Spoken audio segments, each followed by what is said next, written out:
everyone, and welcome back to yet another Fridays with Mrs. Ginny. I am Mrs. Ginny. And if you're on the CT side, then, welcome to another special guest. I know you guys have been getting quite a full load of John lately, and he's been up here killing it. So shout out to him. And of course, Be Brave has been over here. And just, you guys over here, you're used to all the different crazy CT characters. So yeah, now we're having two worlds collide for our Friday. And as you can see by the title, today we're going to be talking about Greek letter organizations. I didn't want to always have to say fraternities and sororities the whole time because that feels like a mouthful. So I think that they can both be adequately summarized by just Greek letter organizations. And so we're going to be talking about that. This idea just kind of came to me out of nowhere. I was on Facebook and I saw this girl had reposted a picture with a big long caption about how, stop publicly denouncing your fraternities and sororities because it's embarrassing and it's cringy and you shouldn't do that because, you made the commitment privately. So why would you make your denunciation publicly? And she was like condemning people who had been openly denouncing their Greek letter organization. And I didn't know that was a thing. I didn't know that had been happening. But I had heard some through the grapevine about how these Greek letter organizations are not good, to say the least. And so I reposted that picture and I said, when you find out that something is evil, you should denounce it publicly. And I said that these organizations are evil, that they're, of the devil. And I had some pushback from this one girl that I went to high school with who is, I forget what she says she's in, but she's in one of these organizations and she's all for it. And she did something that I thought was interesting, which is she was like, I'm in XYZ sorority and I'm proud of it. And I was like, do you know the secret handshakes and like the something, whatever. And she was like, we don't have secret handshakes. And I was like, because I don't know. I'm guessing that they're not all exactly the same. So maybe hers didn't have a secret handshake. I was just throwing a shot in the dark. And so I was like, okay, well, what level are you? Trying to fish out some more information. And she was like, there aren't levels. And I was like, wait a minute. There's supposed to be some continuity between these, CT, stay out of there. We'll get to you in a second. And I was like, there's no levels. And so I looked up her organization and it said that there's different memberships, but there's not really levels. And so I said, she explained, she was like, there's not levels, but there's different membership statuses, for undergrad, graduate, and then higher when you get older and stuff like that.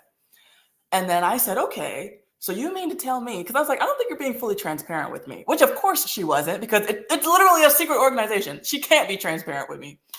And so I was like, I don't feel like you're being transparent with me. I was like, so you mean to tell me that when you became, because I'm 20, I'm about to be 26. So of course, people who are in my high school class, they all graduated college by now. So I was like, you mean to tell me that when you graduated college and you graduated to the next membership level that you didn't have to do any rituals or do any special handshakes? You mean to tell me that? And then you know how you'll get notified when someone replies to a comment on your page? And I was doing something else at the time when I was talking to her. And so I got the notification that she had replied to my previous comment, but I didn't get around to actually going back to the post for a few hours. And when I went back to the post, her comment was gone. So whatever she said, she decided to delete it. So maybe she said, well, yeah, I had to do the XYZ ritual, but that doesn't mean anything. But then she had to take it down. So I don't know. So there's just it's just a lot of secrecy. It's a lot of clandestine type moving around in these groups. And that is inherently ungodly because moving in secret and doing all this, backdoor and in these dark shadowy, it's not of God, folks. Jesus Christ is the light of the world, okay? And so as Christians, we need to do things in light. I don't do stuff in the secret, in the dark, and try to hide stuff from people. I'm transparent about what I do and the things that I engage in, And it's so funny because think a few days ago. What were we talking about? My husband and I were in the car. We were talking about something, and I don't know exactly, but basically Buddha is not the light of the world. Jesus said, all that came before me are thieves and robbers. Okay. But yeah, my husband and I were in the car. We were talking about something. I forget now. But basically, my husband had the sentiment. He was like, I'm just so glad that we're doing things right. I'm so glad we don't have to sneak around, and like, I don't have to hide you. I don't have to hide that you're pregnant. I don't have to hide anything I'm doing. Like, I don't work some kind of secretive, illegal job. I'm not with some woman that I'm ashamed of. Like, I'm just happy that I'm living my life above board. And I was like, I feel the exact same way. And it feels good when you do things right and you don't have to hide and sneak around for your whole life. And these groups, they're hiding, they're sneaking around, they're doing stuff under the cloak of darkness, and it's really bad. And so, and the reason why they do that kind of stuff is that because what they're doing is evil. And so that's why we have our verse for the night is John 3:19 that says, and this is the condemnation, that light is come into the world, and men loved darkness rather than light because their deeds were evil. Okay. Okay. So just side note, because I'm getting, I'm trying to get into my message tonight, and I see your comments. And so yes, folks, I am dog sitting again. I'm pet sitting, because yes, there is a cat too. Okay. And so the dog is outside because he cannot be still and he cannot be quiet. And so I didn't want to have to put him in the cage. So I feel like outside is better than the cage. Okay. So I'm trying to be humane. Okay. And then the cat is over here. I don't know why he's meowing at me. He has food. He has water. I don't know why. But yeah, I'm trying to work and then also talk to you guys because, I only get like one cash app per week, shout out to Beat. So I got to keep my full-time day job. Okay. But anyways, back to sororities and fraternities. But what was I saying? Oh, yes. And so these groups, they operate under the cloak of darkness. And it's not good. And so we're going to get into all of that. And so right off the bat, my little tab over here, it says college hater.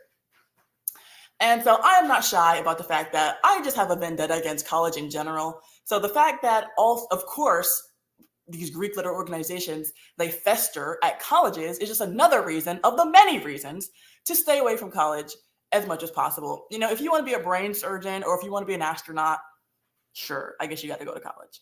But if you want to be anything, pretty much literally anything other than that, you can avoid it, okay? Because with the way that we have in the information age, you don't need college for the most part. Because anything that you really want to learn, you can get certified, licensed, and be as up to date on the latest information without going to college.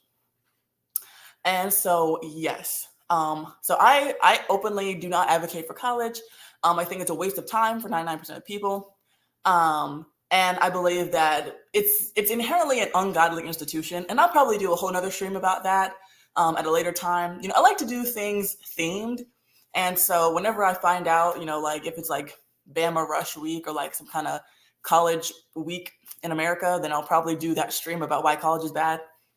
Or maybe I'll just do that next month when I'm over here again. Who knows? But so I don't like college because college is inherently bad.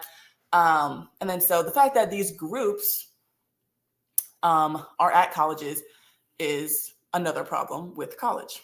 And so we're going to be talking a little bit about college, but another thing that we're going to be talking about in a little bit more depth than I originally thought, because remember, like I said, I came up with this idea just kind of on the whim. Like I think I saw that post on Facebook maybe like Tuesday, and then EAE, he reminded me that I needed to come over here and do my show over here on Friday.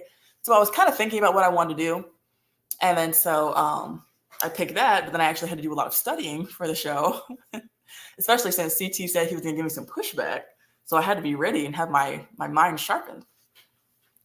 And so when we're talking about these Greek letter organizations, one thing that we have to talk about that, I mean, if you're not going to talk about this, then you're not even doing the topics. You're not even doing the topic service, really. You're not even really talking about it, because you can't talk about these organizations if you're not going to talk about the Freemasons, okay?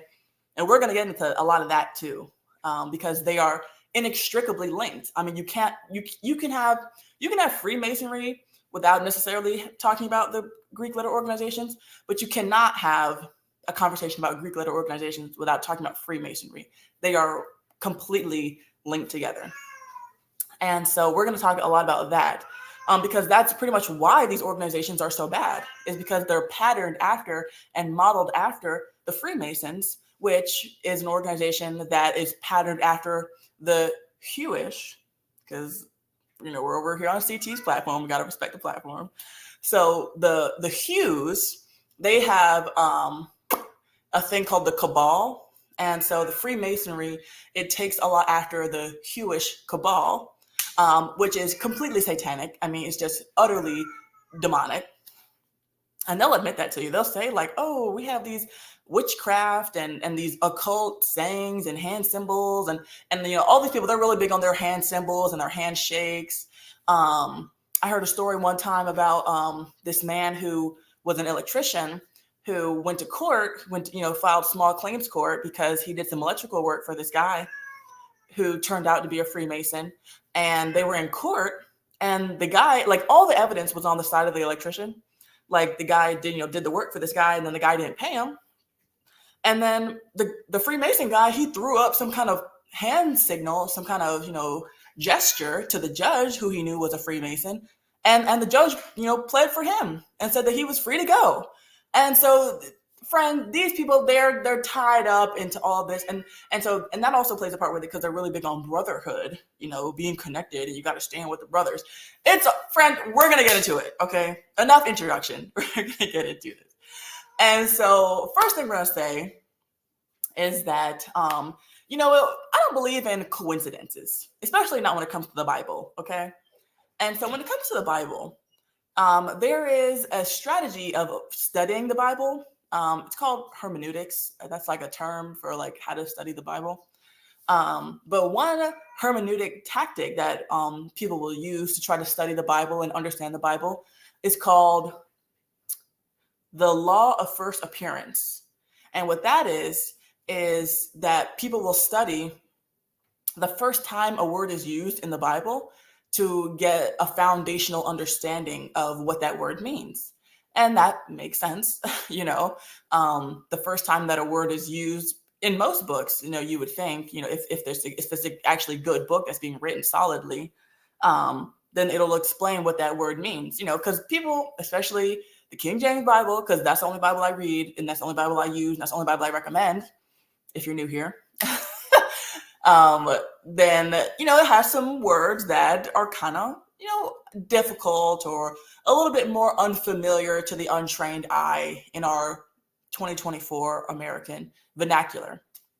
And so going back to the first time that a word is used can be very helpful to understand, get the context of it, and be like, oh, okay, I can pick it up from here, and that, and so on and so forth.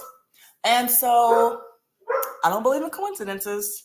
And so isn't it ironic that when a person decides to join one of these Greek letter organizations, it's literally called like the way, because there are a lot of different synonyms that you can use for things, it's called pledging.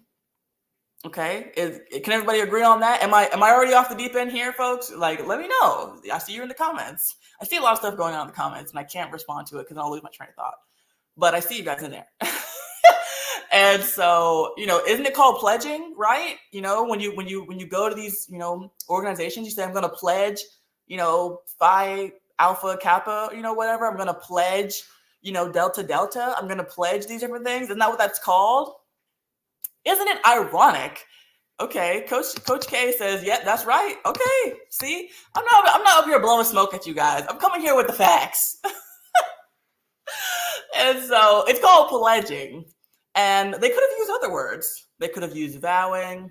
They could have used oath taking. They could have said, I'm just going to make a promise. What's wrong with saying I'm just going to make a promise? Okay. In the Bible, the first time that we see the word pledge being used is when a man is making a promise to a prostitute. Friend, I'm just a messenger, okay? And it's just very interesting. Okay, I'm I'm not saying anything. I'm just drawing a parallel, all right? And so what we find here, hold on, let me pull up my Bible. I have like 5 tabs open, so if my stuff starts to slow down, then that's why. I have a lot of stuff going on in the background for you guys. But if we go here to Genesis chapter, why does it always do that? Genesis chapter 38,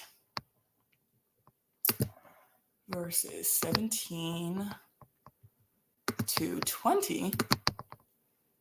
Okay, let me pull this up for you guys so we can all get on the same page.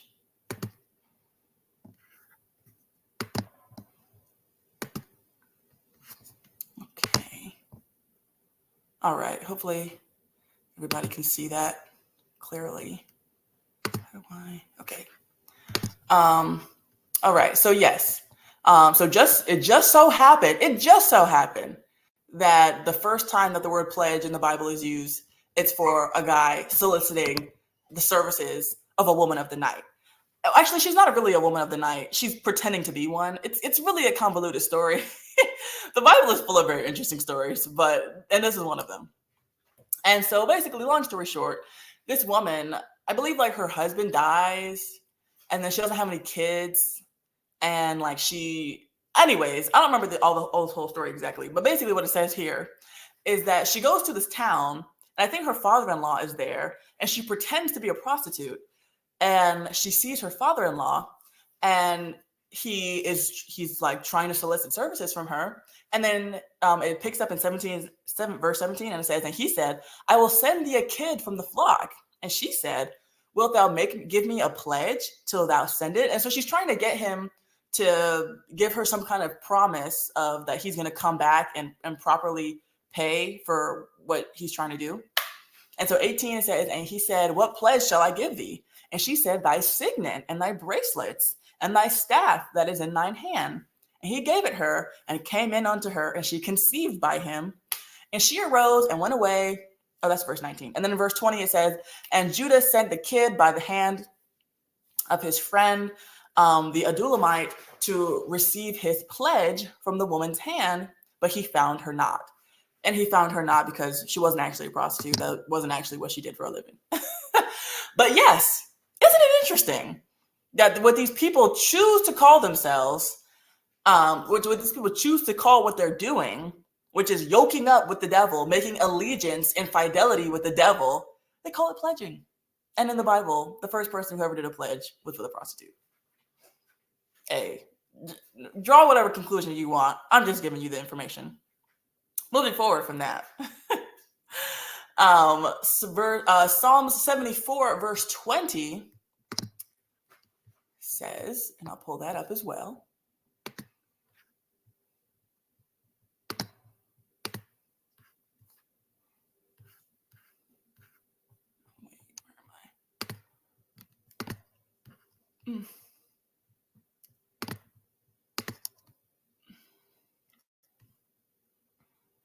Okay.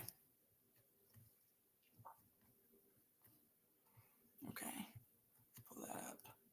And then over here in Psalms 74:20, it says, have respect unto the covenant, for the dark places of the earth are full of the habitations of cruelty.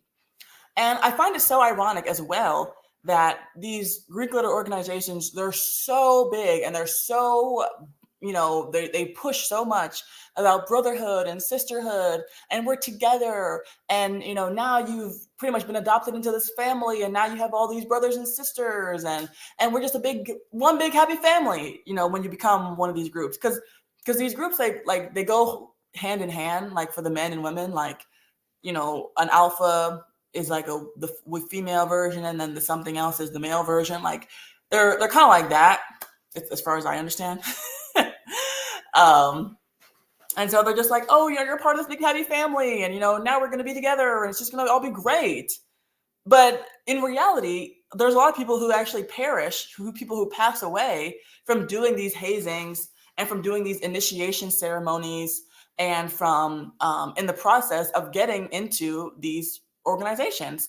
And it's cruel, and they do these humiliation things. Like I didn't see it, thankfully, but I was watching a guy who was watching it online, and he said that it was a video of this initiation ceremony where I am not a liar, CT. How dare you?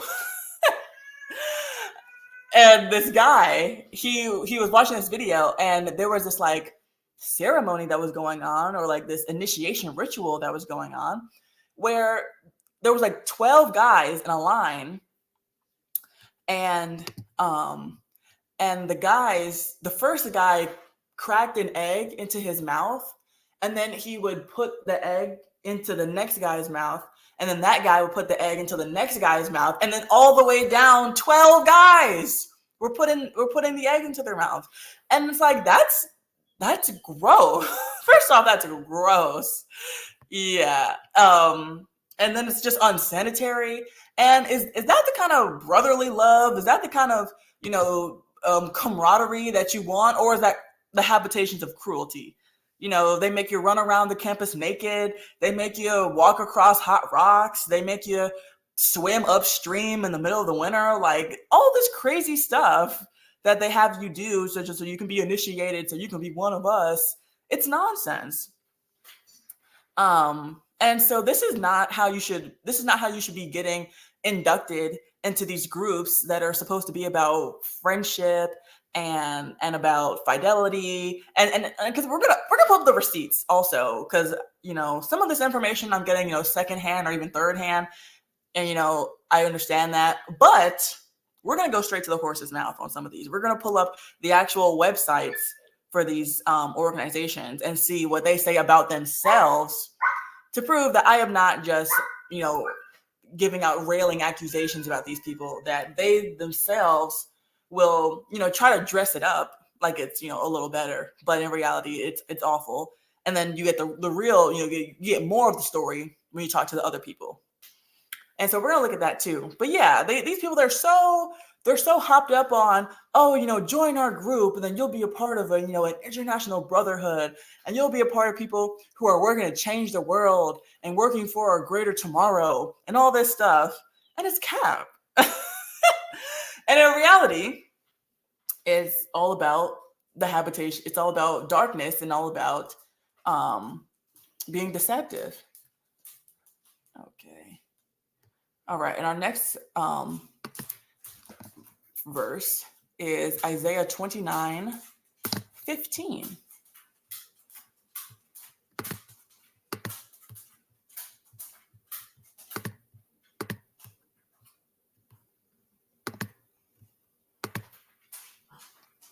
Okay. And this verse says, if I can get it to stabilize, it says, woe unto them that seek deep to hide their counsel from the Lord, and their works are in the dark. And they say, who seeth us, and who knoweth us? And so these people, they think that they're getting away with their stuff because they do it under the cloak of darkness. They don't have the hazings, they don't have the initiation ceremonies first thing in the morning. Oh no, they don't have them in the middle of the campus. They do them after hours. They do them off campus. They do them in this dark seclusion. And why is that? Oh yeah, because they want to be hidden, because like our verse of the day says, because their deeds are evil. And they think that they're hiding from God, and they think that God doesn't see. Oh, but the Bible says that even the night is like the day to the Lord. And then another thing that we'll find later on when we start going to their websites is that they'll say that, being a part of these groups, it illuminates you, or it brings you to the light, or it shows you a better way. And I find that very interesting as well, because it's ironic that what they're doing is classified as darkness and wickedness and evil, but they keep telling people that, this is light, this is light giving, this is light bearing, and we're people who are seeking after the light, seeking after the truth. But it checks out always with what the Bible has to say, because even the devil has transformed himself into an angel of light. Okay. And so this is why, can't help myself. hardly a week goes by when I can't criticize these people. But, this is why most charity is done by the Catholic Church, because the devil has transformed himself into an angel of light. Okay. And so just because they do, in these groups, these Greek letter organizations, they do charity, they do philanthropic work, they're going out in the community, they might be helping some single moms out. Sure, I don't take that from them. But that does not discredit the bad things that they're doing, and that does not smooth over the wickedness that is going on in their midst. And so there's that. And okay. And then Hosea 4:6 is a verse that I'm sure more people are familiar with.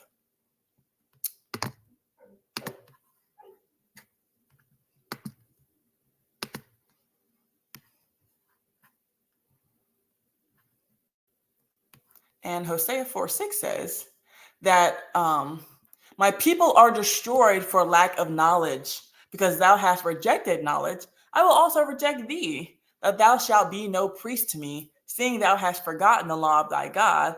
I will also forget thy children. And so this is a very, this is kind of a popular verse, in more Christian circles. Because, people will say like, oh, my people are destroyed for lack of knowledge. And people will use this for all different types of things. But, it applies here because at the end of the day, if you don't care about God, if you don't care about being righteous, if you don't care about doing the right thing, then sure, join whatever group you want, join the Illuminati if they'll have you, sell your soul to the devil if you don't care about doing anything right.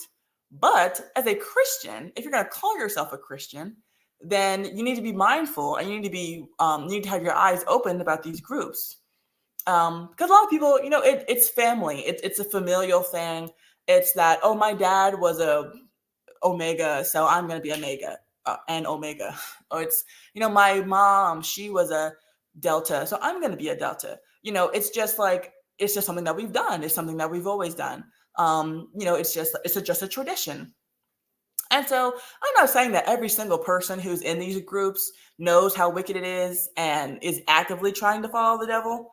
Of course not, just like not every single person who is a Catholic and goes to Catholic Mass, knows that they're worshiping the devil and knows that they're wicked. Very well, many people get swept up into all types of crazy stuff. And so, yeah. But it does, the Bible does say that my people are destroyed for lack of knowledge. And so we as Christians, we should always want to strive to be intelligent people.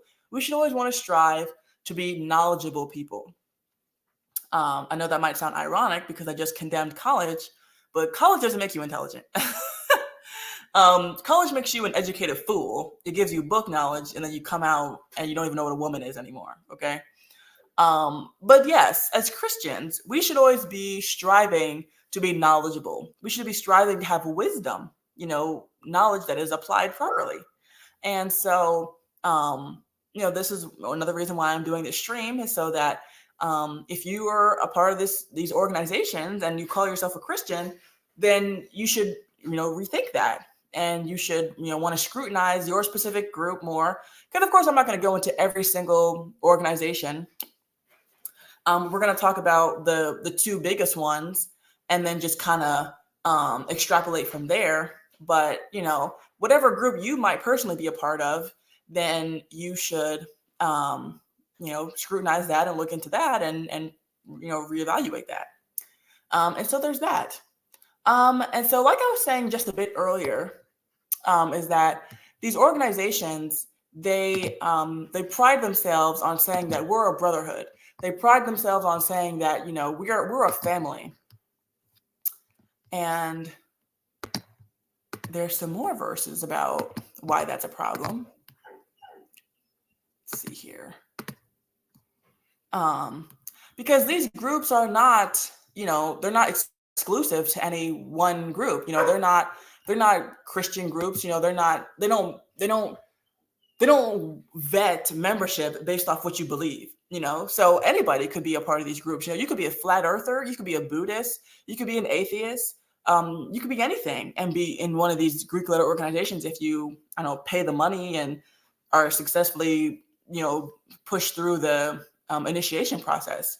And so these are not groups that are for Christians by Christians.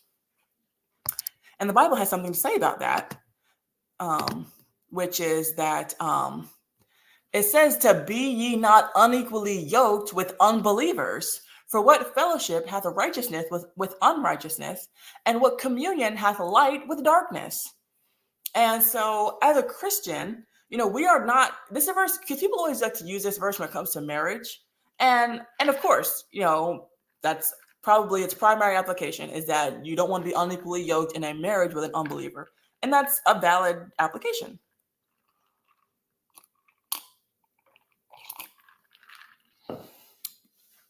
But also, you also don't want to be unequally yoked with your friend group either. It's not saying that, you can be, you should never be married to an unbeliever, but you can have a whole bunch of unbelievers as all your closest friends. That doesn't make it any better. And so we as Christians, we need to have our closest relationships and our closest ties with other Christians. And so this is why our spouse is to be a Christian. Our closest friends are to be Christians. This is why church is only for Christians. This is something that I was, majorly in the wrong about for a lot of my childhood. And I guess you could say most of my Christian life so far. I didn't learn this until I was, probably, if not 18, probably like 17. So I was almost an adult by the time I realized that I was in error when it came to this. But, church is for saved people. Church is not for unsaved people. You should not be inviting your friends that you know are unsaved to church. That is not the appropriate place for them. Because if you're like me, who was like, oh, I want my friends to get saved. I want my friends to be discipled. I want my friends to, be good Christians. Then the first step is that I need to go to them and I need to go and try to get them saved outside of church. Because the whole purpose, what is the point of church? Church is so that Christians who are like-minded can fellowship together. And so when you have a bunch of unsaved people mixed in, it waters down the purpose. This is why so many churches are just fun centers. This is why so many churches are just TED Talks, where they just get up, where some man in a t-shirt gets up and give some motivational speech for 20 minutes. And then you have some rock band get up there with purple lights and a smoke machine and sing about, how wonderful God is and just how great his mercy is. And they're not getting deep into the word. They're not teaching sound doctrine. It's ecumenicalism. It's just for, we want to please everybody. We don't really want to offend anybody. We don't want to rub anybody the wrong way.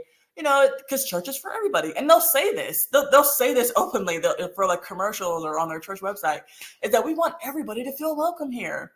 Why? Why would you want to have church where unsaved people feel welcome? That doesn't make any sense. It's not for them. It's just so. Anyway, that's for a whole nother, stream about what the purpose of church is and what is church and what's not church. But yes. And so that's why church is for saved people, so all of our closest ties. And there's a passage. Do I have it written down? Oh, yeah. So Luke 14:26 says, if any man come to me and hate not his father and mother and wife and children and brethren and sisters, yea, and his own life also, he cannot be my disciple. And that is Luke 14:26. And some people, they get tripped up on this topic and they're like, this verse, and they're like, what does this mean? Why would I have to hate my family to be a Christian? But it's not saying like you have to like hate them in the way that we understand hate. I believe that what this is saying is that, if you're not willing to separate yourself, if you're not willing to put Christ above, yeah, church is exclusive, but the only initiation process is being born again, which is free to everybody. Are fraternities and sororities free, CT? No, they're not. But yeah. And so what it's saying is that if you're not willing to put Jesus Christ above your friends and family and above your own life, then you're not suitable to be a disciple. And being a disciple is different from just being saved. You can be a saved person and never become a disciple of Christ. We're talking about salvation versus sanctification. And so those are two separate things.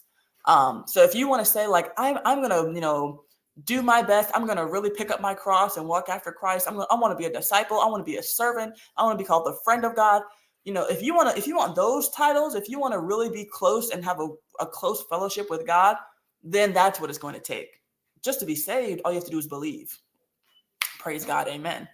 But to walk closely with God, then you have to put everything else behind him.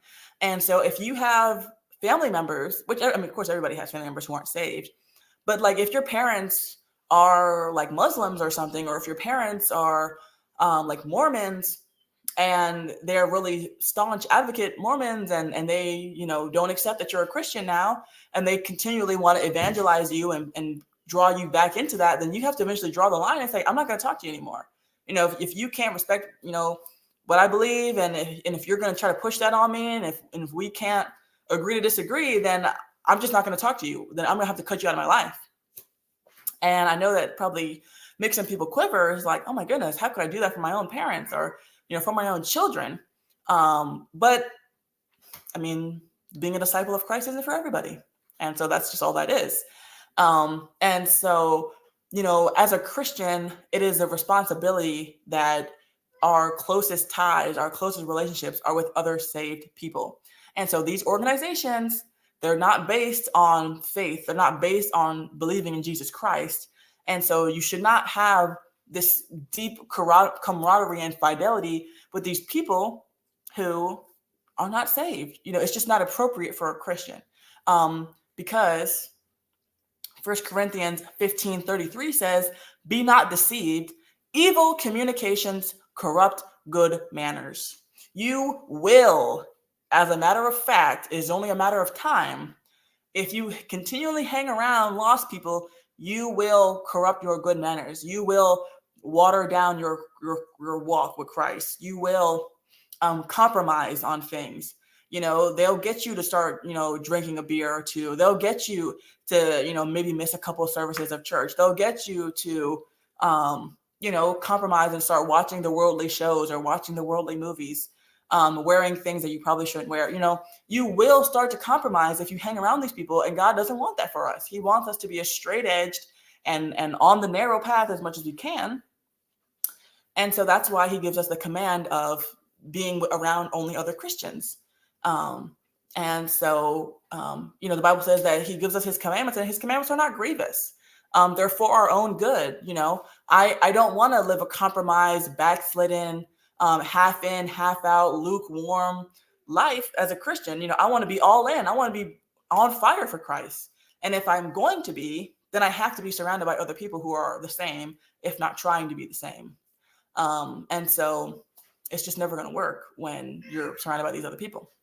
And then, so bouncing off of that for a second, and I want to drop the link soon, because I do have more I want to say, but I'm already 40 minutes into the show. It's like, what in the world? Where'd the time go? Hey, CT. Jenny?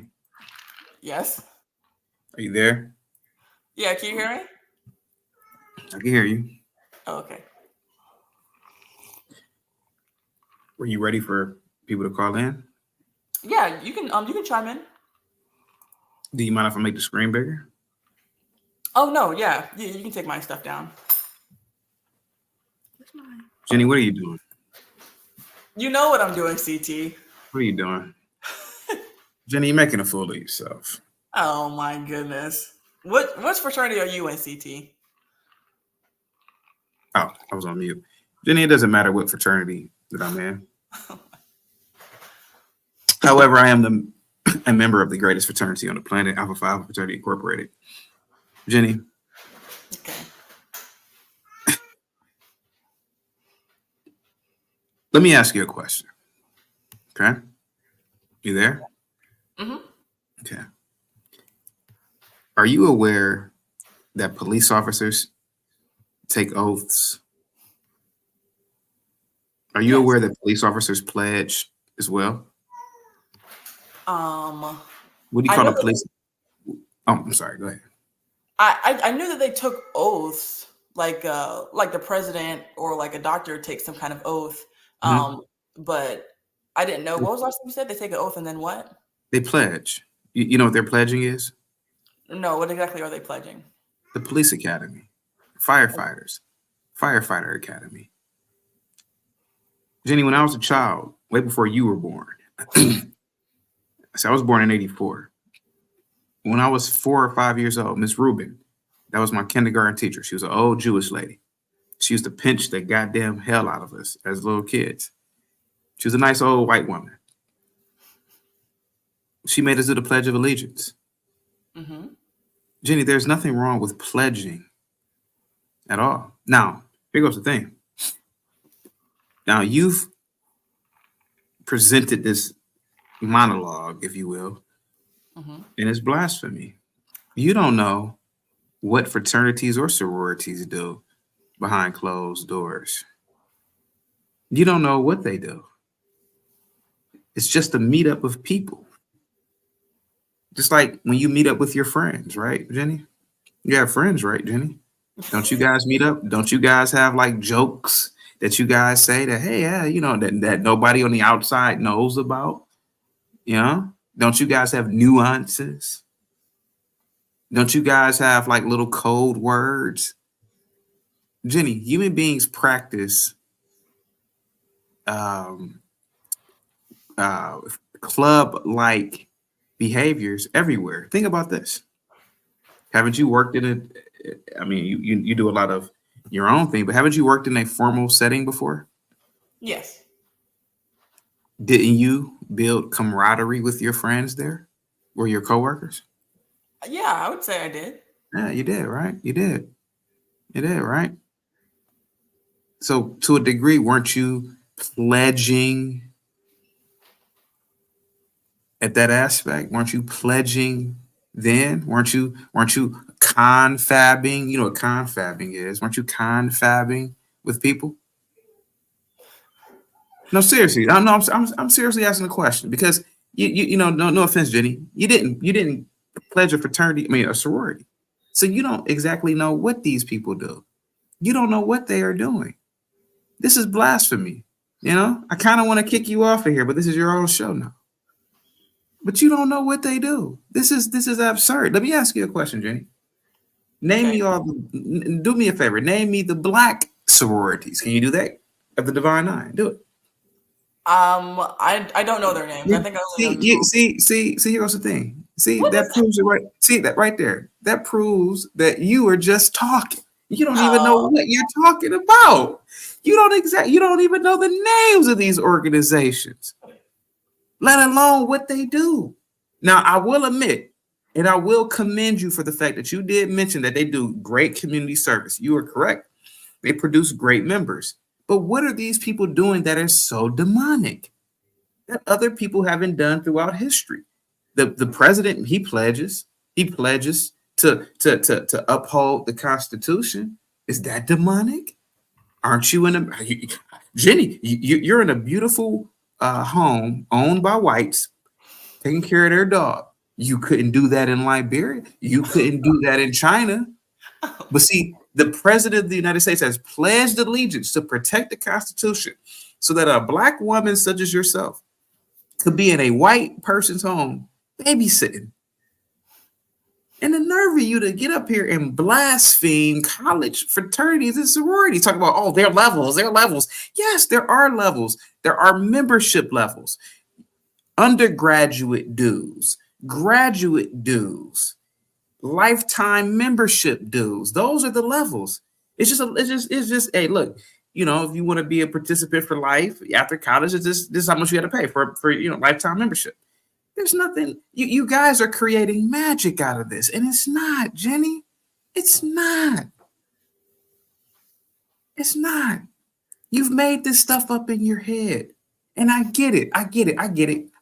You look at some of these deltas or AKAs, you're jealous. oh, You wish you could be. where'd he go? Oh, I don't mean you're jealous like in a bad way. But you brainwash yourself into being envious of these people. All you gotta do, you're light skinned, you'll pass the paper bag test. You'll make a perfect AKA. You'll definitely pass the paper bag test. Instead of knocking these organizations. Maybe you should join them. Now you can hate on college all you want. I agree with you on the whole college thing, but you are out of line here. Again, what do people do? So let me ask you a question. You are with child. Are you not going to allow your child to pledge allegiance to the United States of America, the very same government that has allowed you to participate in this free market society where you could be in the lovely home of white folks? Go ahead, Jenny. Well, CT, this is going to surprise you because it surprised me when I thought about this, but I don't necessarily agree with pledging allegiance to America anymore. Because I mean, I respect America. I'm glad I'm in America. Of course, we've already talked about that. I don't, anybody who says they want to live in some other country is just a liar. But, however, I will say that I think that standing and putting your hand over your heart and vainly repeating, because the Bible rebukes to vainly repeat things, this pledge to this country. And then another thing that was pointed out to me is that, they say one nation under God, but which God? Because America was founded by a lot of Freemasons. A lot of our presidents have been Freemasons, and they don't serve the same God that I serve. So when it says Freemasons, hear me out. I'm listening to you. I'm just saying your name. Go ahead. I'm listening. Go ahead. So when it says one nation under God, I can only be left to wonder which God are we saying our nation is under? And so I'm going to homeschool my children. And I'm going to teach them, to love America. I'm going to teach them to, not be so arrogant as to think that, I'm going to teach them to, I'm going to have to kick you off, CT. Jenny, let me ask you a question. Oh, okay, let's be serious here. Well, let me be serious. Have you ever seen someone pledge in real time to a Greek organization? To a Greek letter, to a Greek letter organization. I don't think I've ever seen someone pledge in real life. Okay. Now let me ask you another question. What do you think they do to get into these organizations? I would assume that you probably have to fill out some kind of form, and then you have to maybe send in a check, and then you have to go to some kind of class or group meeting where there's a bunch of people who are trying to join, and they tell you about the different qualifications, and then you go through the initiation process, which might be a series of events, and then at the end of that series, then you get your pin, or then you're in it. Is that how it works? You poor child. You poor child. Oh my gosh. You don't even know the inner workings. You don't even know. That's irrelevant. But Jenny, listen.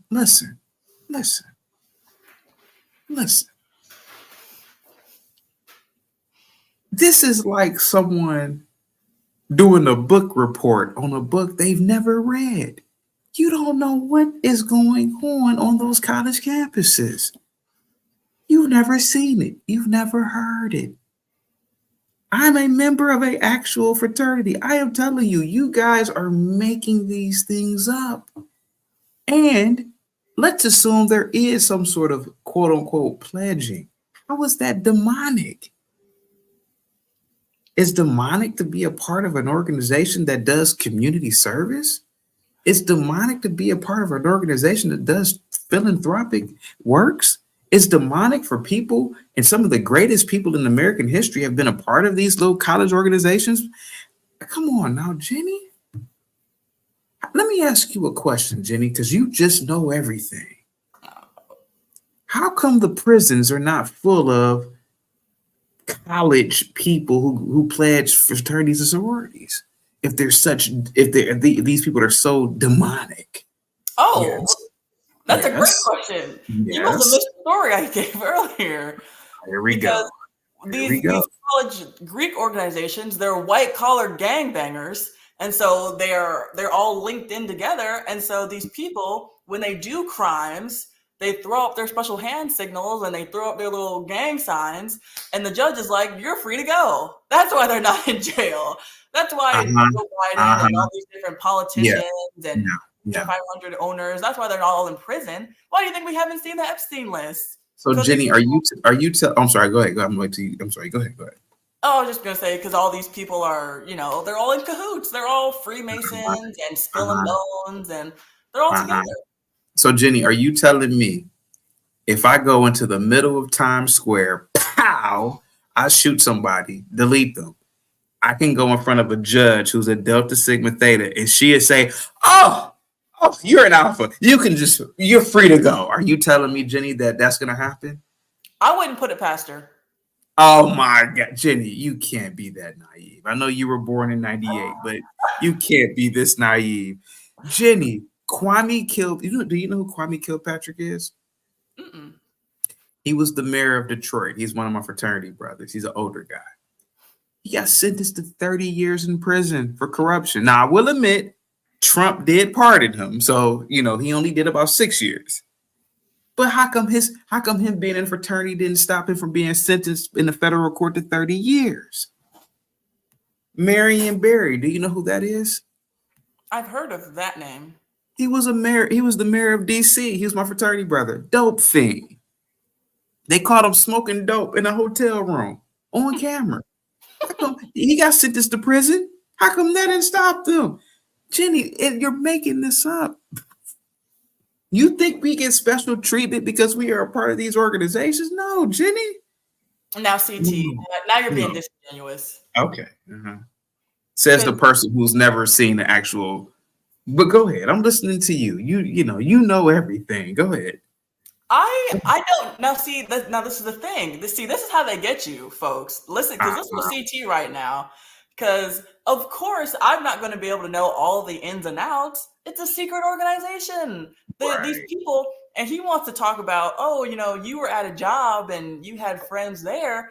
Yeah, but if I quit my job, they didn't threaten to kill me. And like, if you leave one of these organizations, they'll threaten your life. They'll tell you that. Jenny, are you telling me if I were to leave Alpha Phi Alpha, my fraternity brothers would kill me? If you were like a higher up, and then you were like, "I'm leaving. This is demonic."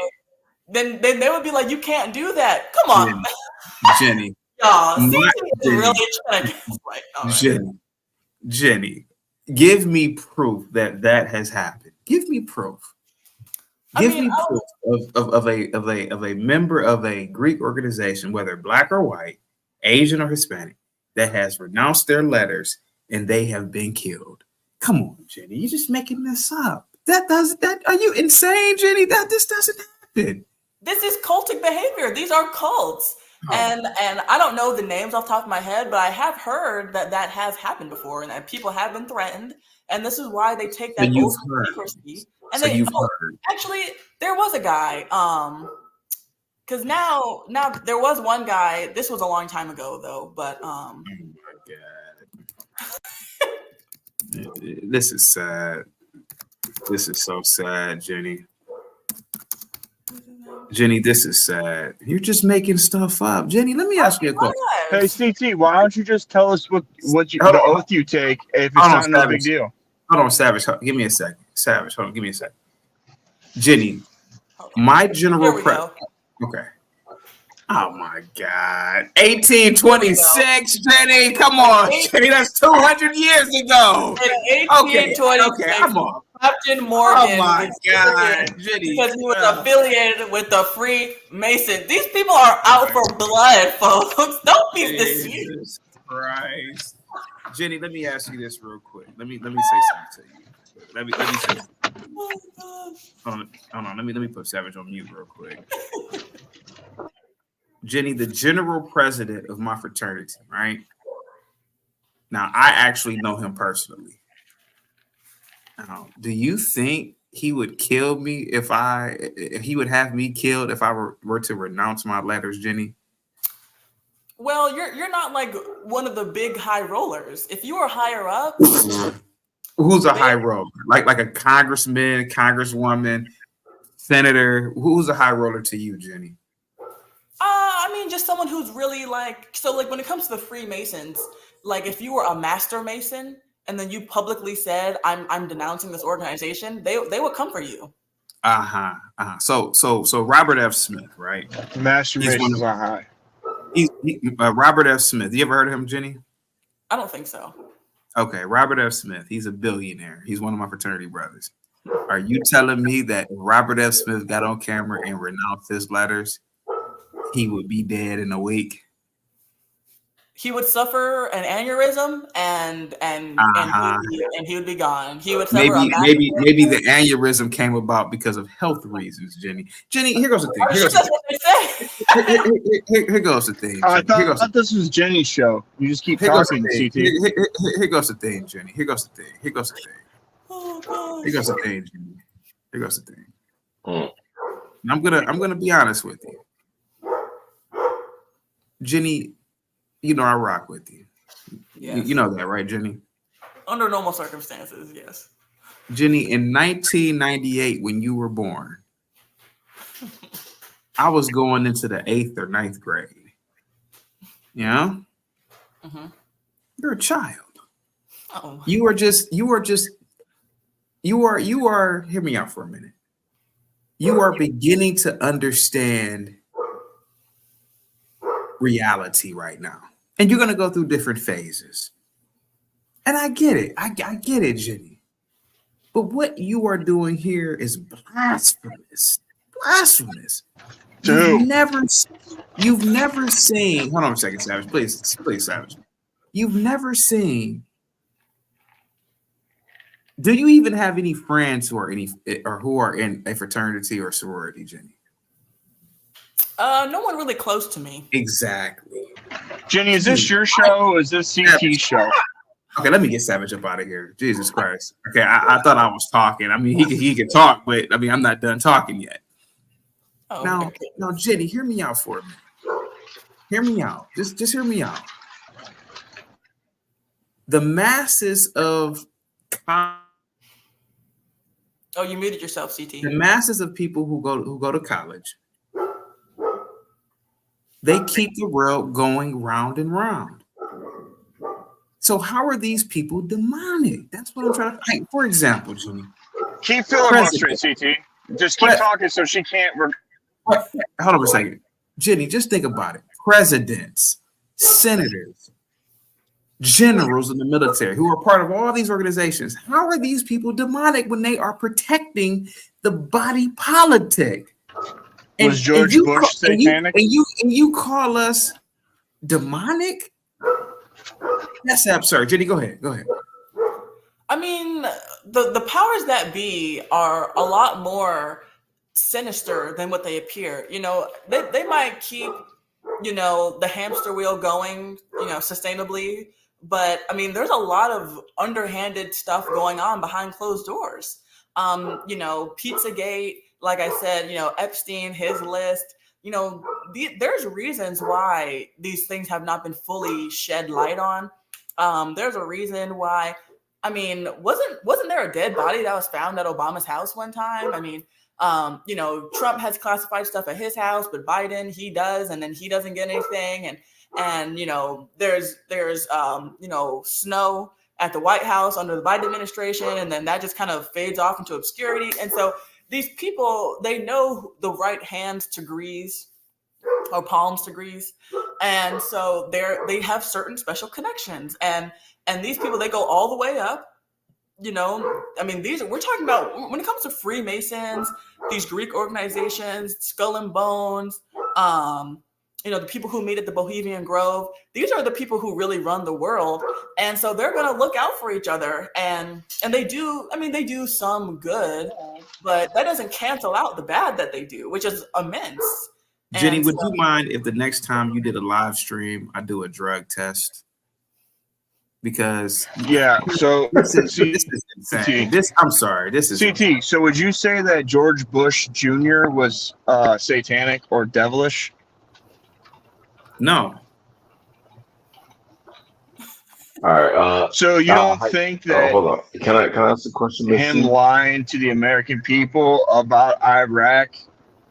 No, fuck you. You're breaking up, I was Savage. See, talking. And no bad Savage, words. Ice Cube. Yeah, So give him a second. Go ahead, Savage. George Bush lying to the American people Yeah, he's breaking. to go to Iraq. Okay, he's just like any other human being. So George Bush lying He's just like to the American people to go to Iraq. Yeah, That's not bad.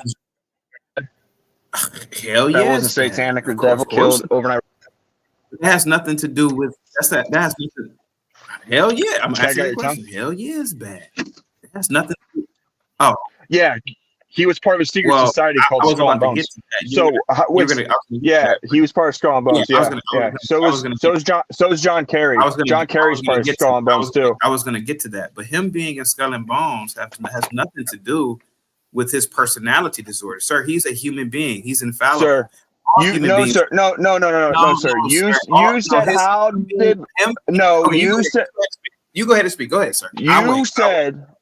Sure, you should. You filibustered for 25 minutes.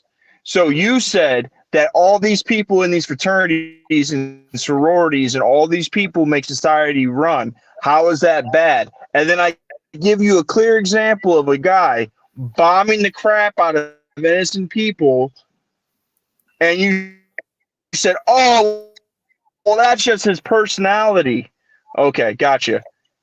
If you being a part of the fraternity is not that big of a deal, and you won't get any repercussions, why the ritual went? If it's no big deal and no one cares, if they won't do anything. May I, Ginny? May I respond to him, Ginny? Sure, yeah. Thank you again, and I'm going to be quick because this is your show, and I do not want to take over. Ginny, at the end of the day, human beings are nothing but more than animals with clothes on. Okay? We are only a few generations removed from living in the jungles. Literally, our ancestors lived as hunters and gatherers longer than we've lived in this age right now. So whatever Bush has done, whether he's in an organization or not, he's an animal. So he would have done it any goddamn way, whether he was in an organization or not. He just happened to become president because of his father and connections. But the fact of the matter is that he's no different than any other human. But to blame his organization, to say his organization made him demonic, stop it. If anything, his organization probably made him a better person. God only knows what he would have done if he wasn't in an organization. So my thing is that this bashing of fraternities and sororities is absurd. It's absurd. Because at the end of the day, Jenny, you even said it. We keep the hamster, and to a degree, everybody does, but the fraternities and sororities really do, keep the hamster wheel going. But the fact of the matter is that Savage got up here and tried to present an argument, which I don't necessarily think he's wrong. But Jenny, he's an animal. He's a human being. He's an ape. He's an ape. Is he not an ape? Is he not fallible or whatever? Infallible? I don't know. But I don't want to overtalk. Go ahead, Jenny. You got the floor. Go ahead. No, I mean, I opened up the panel. So I want to get Ice Bed in here. Sir, what do you have to do? Yeah, hey, appreciate it, Mrs. Ginny. So I see your name is Ginny. I have a couple of questions for you. First of all, like I learned something from a young scholar named Savage Red. He says something about if you're preaching the gospel, you need to get permission from your husband. So I just question for you: are you married, and did your husband give you permission to go on here tonight? Well. So okay. No, it's fine. It's no, right? No, I'm not saying that. I'm just trying to think about the initial statement that Savage. Well, there's two questions. Do you have a husband? Yes or no? And did they give you permission to go on here tonight? Well, yeah, I do have a husband, and then he does give me permission to do my streams, but I don't necessarily agree with this idea that you have to have permission from your husband to. Well, I don't think it matters what you think. Well, according to Red Savage, right? But does your husband agree with that? I mean, what does the Bible say? I mean, if we're talking about preaching, Right. That's what. Yeah. Red Savage quoted the Bible. He said something about the husband's got to approve it. well, what verse did he quote? Oh, we need to bring Red Savage. Are you Red Savage? If you out there, go ahead. Oh, and by the way, because I always can y'all make sure you like and subscribe on Miss Jenny and CT channel. Shout out to y'all. And then I kind of had a follow up. CT, if you lurking out there, um, Go ahead. yeah. And real quick, did you guys hear that thing about Aaron Rodgers, the football player, where he said, everybody got to disclose a certain event, a level. And I feel like when people talk, they should be disclosing their levels, right? So, Ms. Jenny, okay, my question to you would be, and I kind of don't want to hear anything else that you got to say, depending on the answer. Ms. Jenny, do you have children? I have one in my womb right now. Oh, wow. Congratulations. Okay. Okay, great. So that gives you some validity, right? Like that gives you some validity because everything. Oh, hold on. Savage paid $20 to kick Ice Cube off.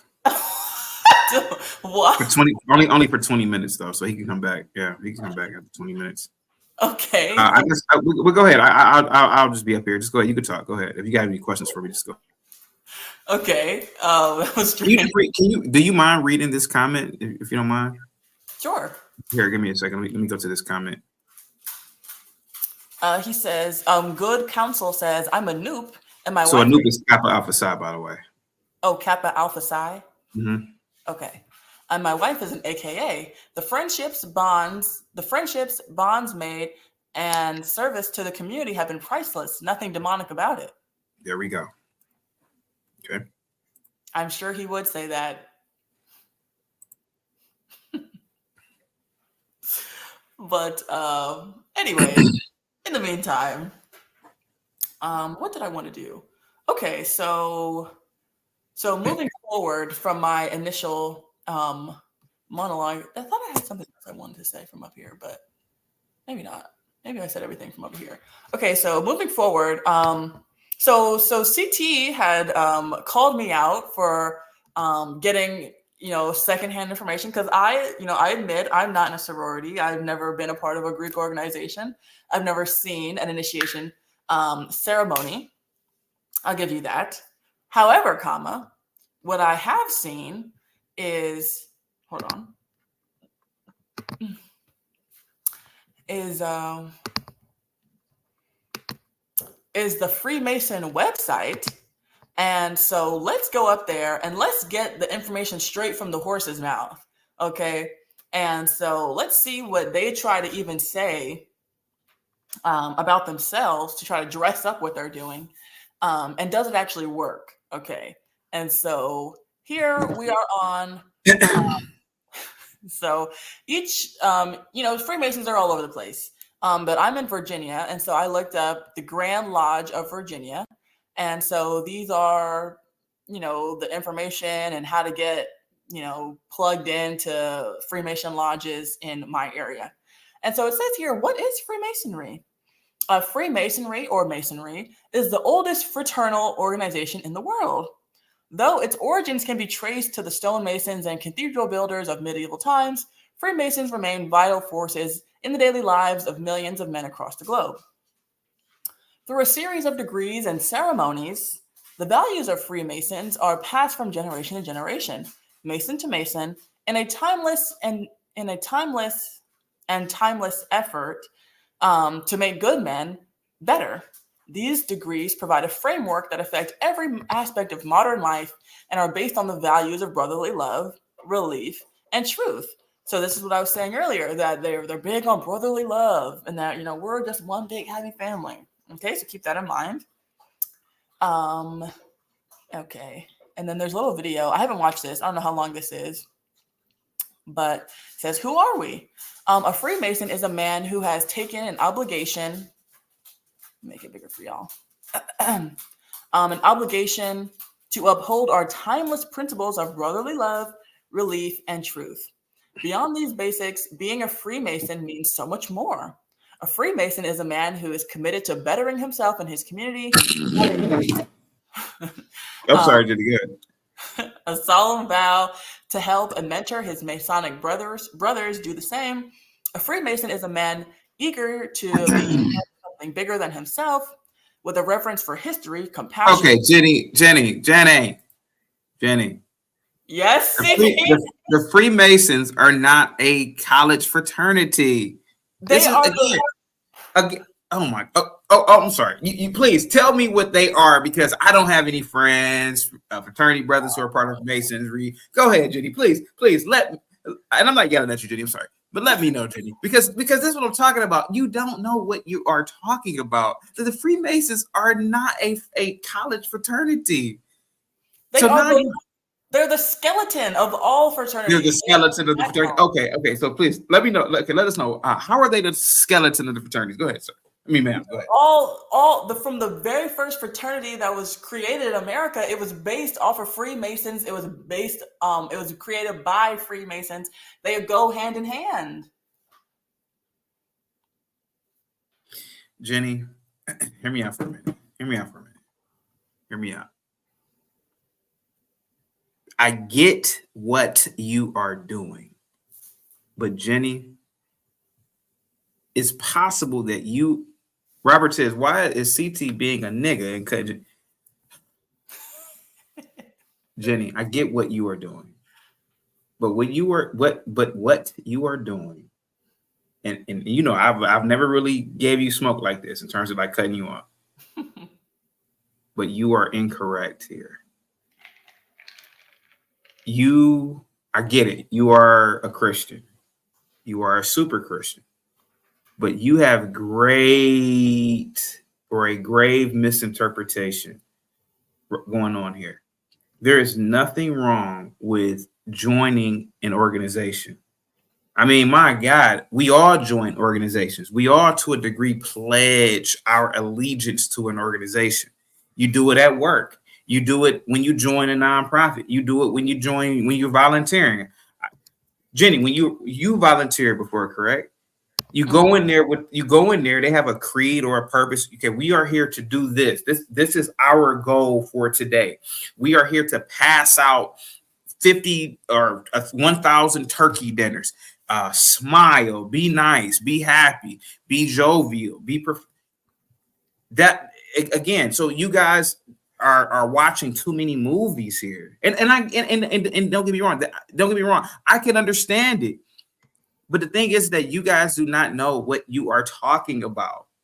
And so I don't know what to say anymore about it. I mean, you're bringing up the Masons. The Masons have nothing to do with the college fraternities and sororities. But go ahead. I'm going to listen to you. Go ahead. Because, yeah.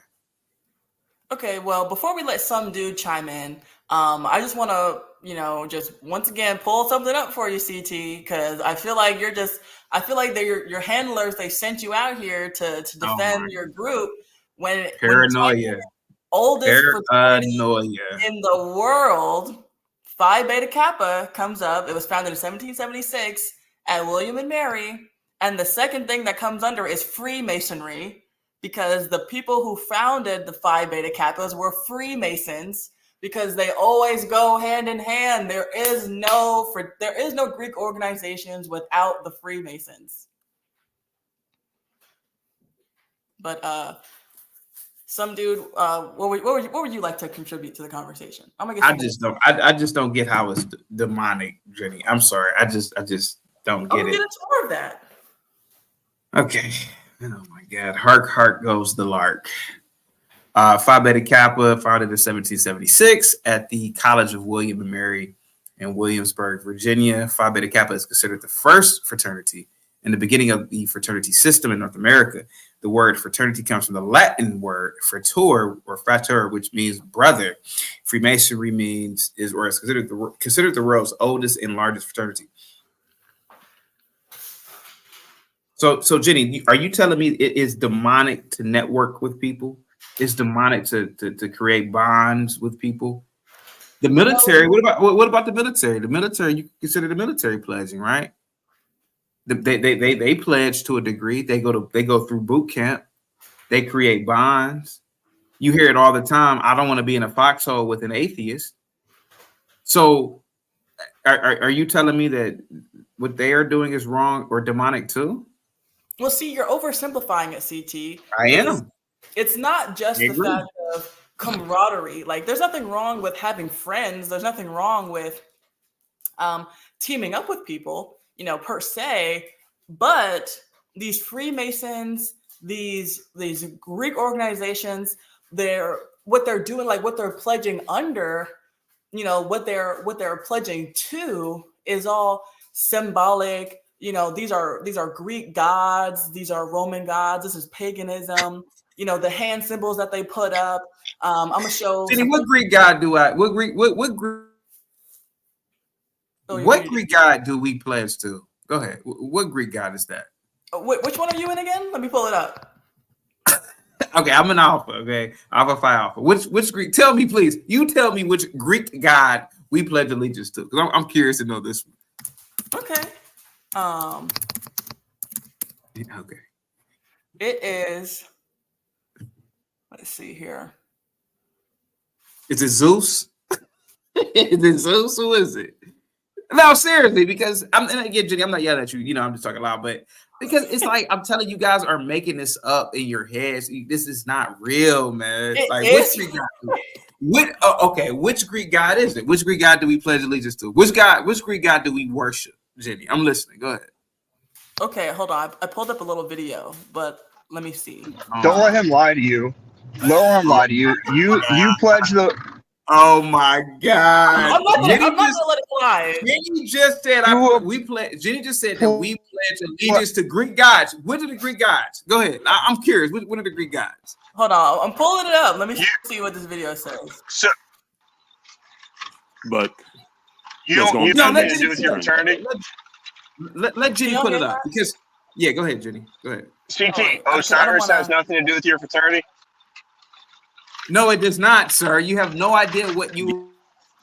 So you're telling me there's no Egyptian gods that are tied to the black fraternity, sir? You're going to tell me that? No, it's not. You have no idea what you're talking about, bro. You're just talking. You're just making stuff up, man. I'm telling you, man. You have no idea. You can't listen to this. Okay, so from what I see now, Savage, you can quote me on this, but it says here in this video that it's the Sphinx. That's the one. Oh my God, the Sphinx is a god. When did the Sphinx become a god? Do you know what the Sphinx is, Jenny? I don't know. That's why I'm going back to Savage. Jenny, go to the website. Does it say that we worship the Sphinx? Which the Sphinx is not even a god, to be honest with you. But go ahead. And that's not even and truth be told, the Sphinx is not even. It has nothing to do with being Greek at all. That's Egyptian stuff, right? It's all. Yeah, it's the Sphinx is a statue. It's not a god. It's idolatry. No, it's not. No, Jenny, CT. Sir, hold on a second. Sir, hold on a second. You know what y'all do, man. No. This is crazy. Jenny just said we worship Greek gods. What are the Greek gods? You went to Egypt, Jenny. Respectfully, you went to Egypt. What Greek gods do we worship? You just go to the website. What Greek gods do we worship? So I CT. wasn't on that website. Okay, thank you. So CT, I have a question for you. So, do you know the similarity between the Egyptian gods and the Greek gods? There is no similarity, sir. Greeks and Egyptians were two different civilizations, man. Just like the North Koreans and the Americans. So wait. You're gonna tell me on stuff up, bro. No, you so are. Stop cutting me the fuck off. Bro. I'm gonna cut you off. You're making stuff up, bro. There is no similarities between the United States government and North Korea, let alone the Egyptian civilization and the Greek civilization. There's nothing similar about them. Jenny said that we worship Greek gods, and then she brought up the Sphinx. That has nothing to do with Greeks. That has nothing to do with the Greek people. You're just Jenny, making this up. I'm telling you, man, you guys are going crazy with this. Jenny. No, don't you guys, us, CT. That was Jenny. Don't do that shit. That was her. Don't you guys, us. I ain't said shit yet. Excuse my language. Always Christians. Respectfully. Christians. So Jenny. Please speak, Savage.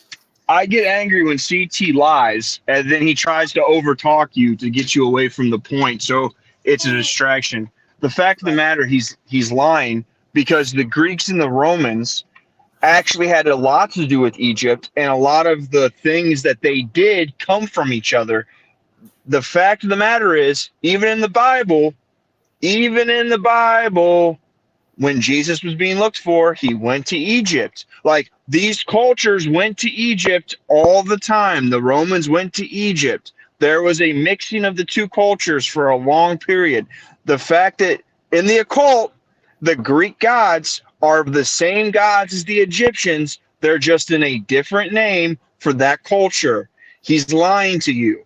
He's trying to play semantics with you. No, I hear you. This is what stupid people try to think is intelligent. The fact that people think that Egyptian archaeology is similar to Greek archaeology, or the history of Egypt between the North and South Kingdom is the same as the history in Greece, it just shows you're a retard. Get back to your Protestant heretic church and get out of my face. Did I say anything about archaeology? Get back to your sola scriptura. Get out of my face. I'm not even a Protestant, you fucking retard. Yeah, you're just stupid. She's the Protestant. So, are you part of a fraternity? I was. Yeah, and you know what I did? I hung a giant crucifix in our fucking living room in our house. Well, so let me get this straight. You pledged to a fraternity and you're a Christian? Wait, Savage. I pledged, yeah, as a friendship, yeah, as a brotherhood, like you do in the military. Hey, Savage. Well, Savage, we got to remember there may be levels to this thing. So maybe guys not for Christians. There's not actually. You're not supposed Protestants to. Protestants aren't Christians. They're heretics. Protestants aren't Christians. They're heretics. They have sola scriptura. You can't tell who has the right message and who doesn't, because everyone has the spirit, right? Retard. The Bible literally says you are not allowed to make an oath to anything. Like, what are you talking about, bro? Yeah, actually, it does. You wouldn't be able to make the oath to the church. No, you wouldn't have sacraments. You're retarded. Catholicism with Christianity, and Catholicism is the only Christianity, and you heretics broke off in 1500 or whatever. No, sir. Just break up your churches. That's why you have faggots running your churches everywhere. The Orthodox Church doesn't agree with you. The Orthodox Church is the little brother that can't shut the fuck up, and they're insignificant. Okay. Do you know what's funny? Is the Catholic communist back on here? We're going to put him in timeout because he cannot respect the rules of the panel. He says that, but for some reason, his big church always has a problem with little boys. So I don't know why he's talking so high and mighty over here. And he's he's pledging to fraternities, but he's a real Christian. Man, it's sad. He's simping for the Catholic Church, so he's not a real Christian. So that of course, no. Of course. But hold on just a second, Savage. Sir, what did you want to add? To be honest, nothing that I would say most people here haven't heard already. Savage Red already touched on a lot of it, man. CT is just clearly not speaking on a lot of things. There are a lot of as a matter of fact, there are a lot of things that the D9 tap into as far as reading. Why is a woman running the show? See, that's why you Protestant. Hey, yo, let me ask you a question real quick. Did you read the super chat, Jenny? No, I didn't. GS70 Stealth with the $5 super chat says, I stand with Savage. Real quick, why do you guys keep going back to the D9, by the way? You know there's more white fraternities in there are the goddamn D9, right? You know the white fraternities control shit. Why do you guys always go back to the fucking D9? I also know that Prince Hall was the one that wanted Negroes to integrate with the white men as far as the Freemasonry. It was Prince Hall, right? We all noticed. CT, look, man, the thing is the veil has been lifted. Information is at everybody's fingertips. You can't lie about this stuff no more, bro. You guys are weird. And what are we lying about? What are they lying about? We still rock with you, bro. We still rock with you. What are they lying about? You tell me, what are you lying about? Miss Jenny, Miss Jenny, how did the Masons come to be? Were they Muslims? Were they Jews? What were they? It started with go ahead. I'm sorry. I can tell them, but you want to tell them? How did the Freemasons start? I don't know what religion they claimed. Okay, let me take a swing at it. You can I'll It goes call you. back to Babylon. I would say back to Babylon, but it also came after Babylon. It came with what were they called? Savage, the Scarlet Knights. You had the Knights Templar, or part of The was Knights one. Templar. You have the Knights Templar. You have the Knights Templar. You also end up having the Jesuits have a tie to it. There you go. You also Some of the have baddest Christians. Some of the baddest Christians on the in history. You know, he said it started with Babylon. Remember, it started with Babylon. But here's the so the story of the Masons actually goes to when it goes back to when King Saul or Solomon, when Solomon was building a temple, he reached out to a king for builders and material. They brought it, and the first quote unquote the first Freemason was killed. He was killed. They were trying to get a secret word that only could be said between him, Solomon, and the other king, because these guys wanted they wanted to get the secret word to get some sort of pay or something to do. There was a secret word, so they killed him. And then the first 3 steps of you becoming a Freemason is the death and resurrection of this man. And rebirth. Yep. Yes, and that when you become a Freemason as a third Mason, they pull you out of the grave, and you become that man. And that's why when I said on the other show, is there no mercy for the widow's son? That's why the Freemason on the panel decided to tell me that I shouldn't be saying that if I'm not a Mason, because as a Freemason, you become the guy that died. Everybody takes brotherhood with that man and becomes a new being. And that's what the representation of the first 3 rites are. But you also have to realize that when it comes to Kabbalah also overlaps this, the occult mysteries that also overlaps with Islam. There's Islam and Muslims. They have the same thing. It all overlaps with the same occult stuff. Savage. Now, firstly, in my opinion, man, I think the Freemasonry goes all the way back to Nimrod, but I can't necessarily back that up with text. So I'll leave it. It technically goes back to it goes back before Nimrod. It goes back to Tubal-Cain. Tubal-Cain effectively was like the first Mason, but the practice of them actually having like Masons goes back to Solomon. That's why their lodges are styled after Solomon's temple. Yeah, they will never tell us that, but yeah. And secondly, I think we're reaching too far, Savage. I don't think that guys like whoever called in just now, and maybe guys like CT, we all know. I mean, anybody with eyes open and ears open knows that there's levels to Freemasonry. So maybe guys like them just aren't as active, and maybe they don't, respectfully, they don't know shit. You know what I'm saying? Well, they don't. They don't. Hey, bro, do me a favor right now, man. Email the general president of my fraternity, show him my photo, and ask him if he doesn't know me personally. Because you think you know everything. That's what I'm saying. You don't know what you're talking about, man. You're just talking.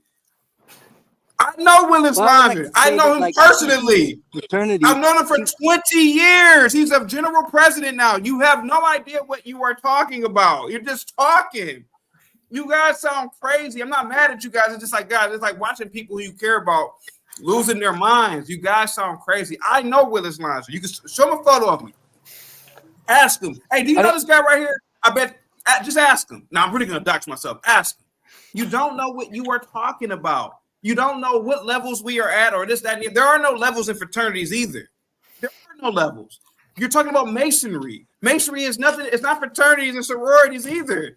The Masons and the Eastern Stars are totally different. You guys are sounding crazy. It's like you guys are doing a book report on a book you never read. Nobody spoke about Eastern Stars. So are you telling me, sir, how many times have we have a conversation? Imagine me telling you about how boot camp works. so Yeah. CT, I would never do it. so you're telling me Right. You've never been in it, bro. You're reading books from people who wrote Savage. You're reading books from people who wrote books. I'm telling you, as a CT. person who's in the organization, you guys are talking about masonry. I thought the conversation about fraternity sororities. You guys sound crazy, bro. I'm telling you, We're completely off. We're way off. You're CT. super. Hell yeah, you're way off. You goddamn right about that. Hey CT, Go ahead, CT. Savage. So question. So are you telling me that the lodges don't pick people from the fraternities? Oh my God. That doesn't I happen. don't know what the Masons do. I am not a Mason. Okay. I know Masons. I had one call in. I don't know what the Masons do. Okay. Jenny had a conversation about pledging with fraternities and sororities. This is college. This is a conversation about the colleges. Okay, so CT, so I got a question for you. So if we're so wrong and we're so off base and it's not You are. true, why is it that it is bothering you to where you're coming up here, cutting us off, muting us, telling us that we're dumb, telling us we don't know I anything? never said you were dumb. I said you know what you're talking about. I never said you're dumb. Okay, so it's not true. We're nowhere near it. Why is it you have to come up here and tell us that? Why are you Because there are people in the chat who literally are in organizations, like the one guy who said he's a noob. You guys are making a fool of yourself, man. And I'm trying to tell you, listen, I'm trying to tell you that you guys are making a fool of yourself. You have no idea what goes on in these fraternities and sororities. You have no idea. And then you're saying that it's demonic. What is demonic about people going to college, joining an organization, and being successful? Well, how about this? Demonic about it? You know what's demonic about it? The fact that y'all got secrets, bro. Ain't nothing secret ever the good thing unless you're giving someone a gift. So the military doesn't have secrets. The government doesn't have secrets. Yes, and their secrets are evil. They're evil secrets. Okay, so those evil secrets, but those evil secrets protect us, though. So if we're so off base, tell us the secrets, CG. Secrets? What are you talking about, bro? That's okay. Listen, tell us the ritual. Tell us the pledge. Okay. Yeah, Jenny, we've been holding the secret to curing cancer, Jenny. We're not saying that. No, tell us about your pledge. Tell us about the night that you crossed the broom. You have no idea what you are talking about. You're just saying things that you read somewhere. You have no idea what crossing means, pledging means. You've never crossed over? You guys are talking, man. You don't know what you're talking about. Have you crossed over, CT? Savage. You have no idea what you're talking about, man. You just using words at this point, man. You just don't know what you're talking about. To be honest with you, man. Have you ever crossed over? You're using words. Ask them who's been the biggest opponent of the Masonry since the Masons were founded. Who cares? I'd like you to answer that, Red. Red, who's been the biggest opponent of Freemasonry since it was founded? The Roman Catholic Church. That's why they were in there. Because we're in there, but we shut them down. Okay, great. You're a smart guy. You're smart. You're the most you're a fucking philosopher, dude. No cursing. Why is a woman running anything? This shows you're not conservative. You're only saying that because she's black. Remember that. Hey, Savage. Look, you know what I truly think what Freemasonry truly has going on, man? Like, deep diving. I think they're like foot soldiers. They're like, if anybody's seen the movie Salt, y'all remember in the movie Salt, Angelina Jolie was like a ticking time bomb. She was like a sleeper agent or something like that. I've heard of it. I never watched it. Is it good? Salt is an awesome movie. You should watch it. Okay, again, Jenny, this is your show, right?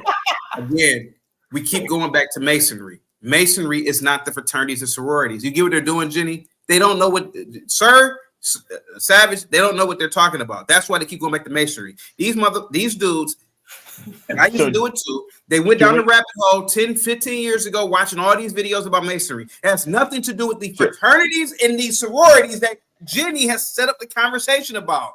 So do you want me to pull up videos of sorority women saying that they were pledging to Minerva? Sir, they're lying to you. I'm telling you that they are lying, man. Listen, they are lying to you. Let's go back. I can pull up videos of disgruntled U.S. soldiers who are lying. I can pull up videos of disgruntled people who work in the workforce who lie about their jobs. They were just shitty employees. Oh my God. Dude, I dated women in I dated deltas. I dated AKs. Dude, I'm telling you, guys are making this up, and you guys are going. You cannot compare. You guys are going crazy about something that has nothing to do with you. You don't even know what you're talking about. So let me get this straight. So if I pulled a video of a chick saying that she pledged to Minerva, you're telling me she's lying, and I'm supposed to believe that you're not lying. And for what gain? Lying for what? For what? I could put up a video of the moon landing, and you would tell me that that's a lie. Bro, sir, you can get on camera and just lie, dude. I'm telling you, that bitch is lying. So if we can come up here and not know what we're talking about, and people can just lie, then why are you so distraught about us talking about it? I'm not distraught about you talking about it. Yes, you are. Yes, you are. Yes, you are. Your voice has gone up 3 octaves since you came up here, bro. Your decibels went up 0.2 decibels. Savage, you guys are bringing up masonry. Savage was yelling a second ago. You guys are bringing up masonry, and Jenny's topic is about fraternities and sororities at the college level. Jenny, am I not mistaken? Is that what your conversation was about, the fraternities and sororities? Can I please state the let me ask Jenny. Jenny, well, you're not supposed to talk about the fraternities and sororities in the colleges. What does masonry, it has nothing to do with the colleges, what does that have to do with the fraternities? Tag me in, Jenny. Okay, let's tag in the person who's not a part of any of these organizations. Go ahead, sir. Why would you ask Jenny? She ain't a part of any organization either. Well, why you asking her? She's the host. Jenny, can I at least say my opinion on why this correlates with Freemasonry? Absolutely. I think it's very simple. Please. I want her.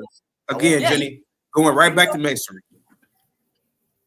Yeah, it's going right back to masonry. Look, I already said it earlier, man. You guys, I would say you guys that join the fraternities in college, you guys are like, it's like boot camp for the military. You guys are the ones that they're vetting, they're seeing who's doing this, who's doing that, who graduates with this, who graduates with that.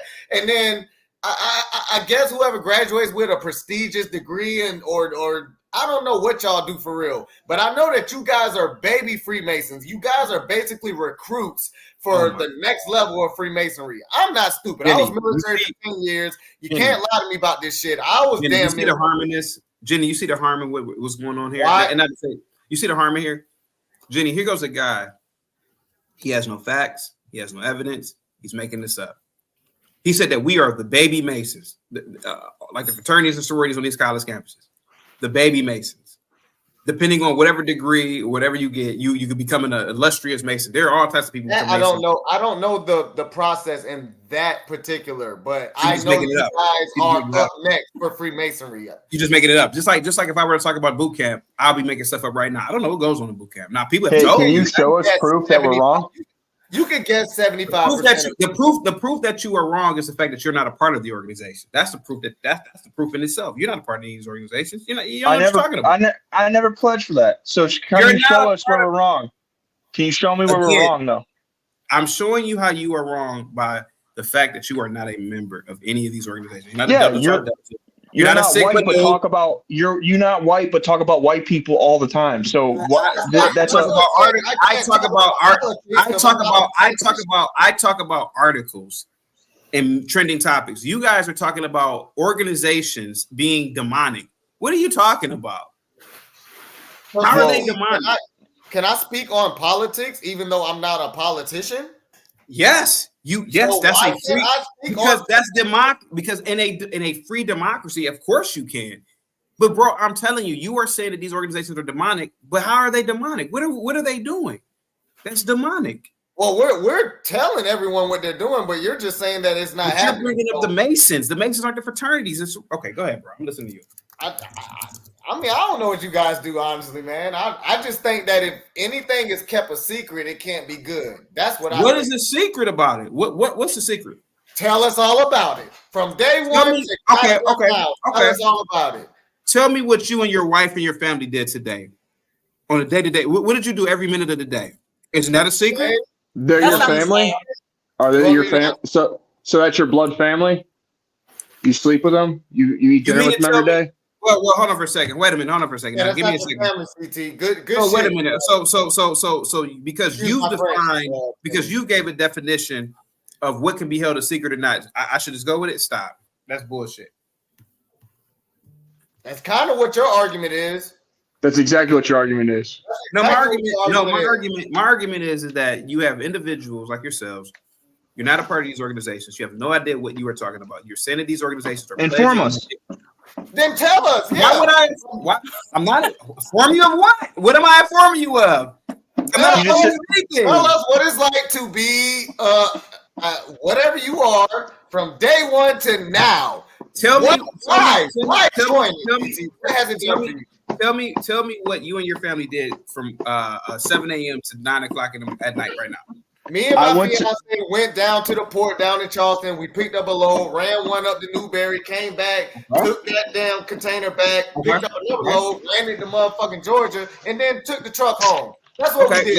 Okay, and I'll tell you the last time I was in my fraternity. Oh, so you're not an active member? No, I'm not. I've said that 1,000 times. I said it 1,000 times. So I'll tell you last time I was.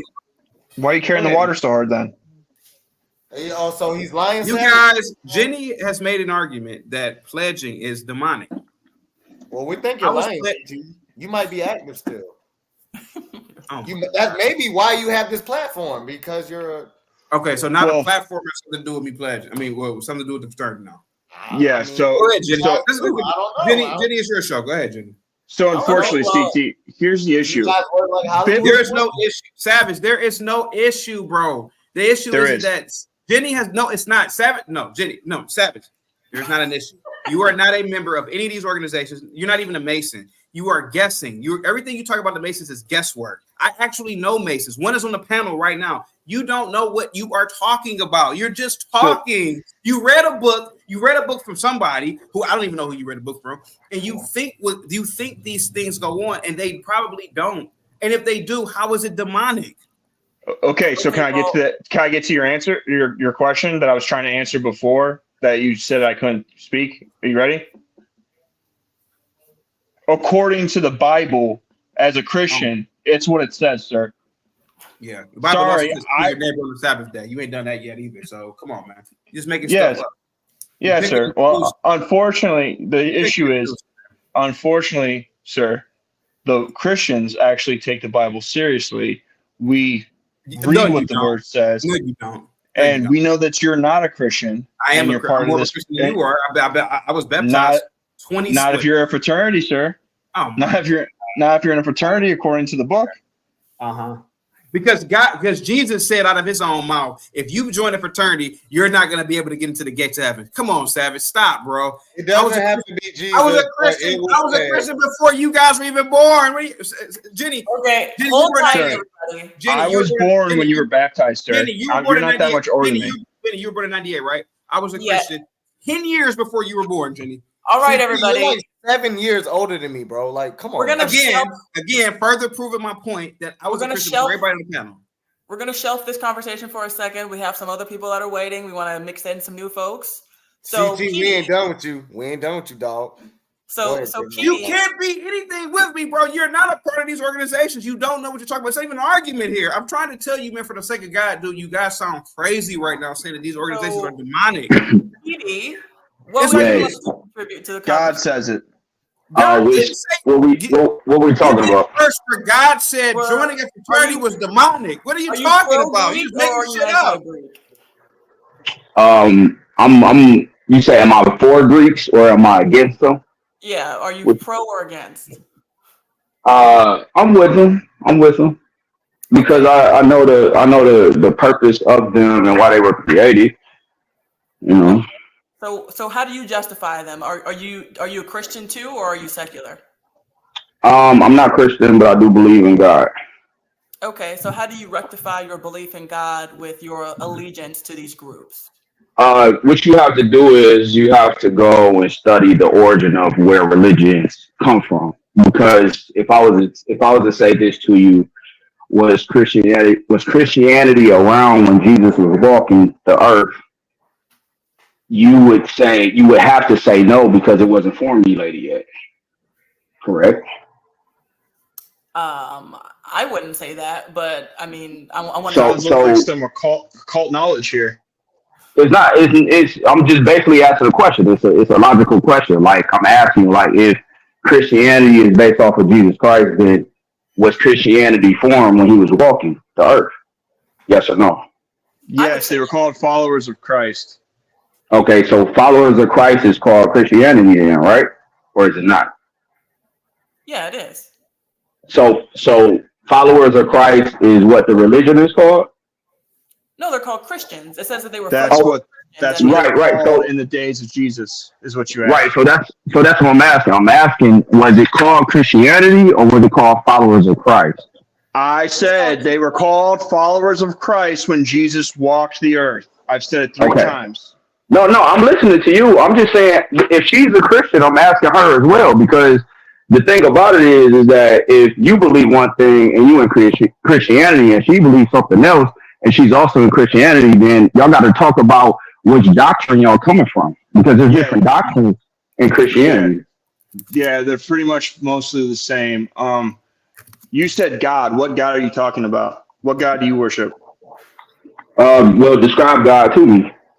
You said you believed in God, so you tell me what you believe in. I don't know what your God is. So can you tell me your God that you said you believe in? Thank you. Yeah, relax. The tone of your voice and your approach tells me that you already know what type of God there is. So I'm asking you, describe God to me. Sir, I asked you.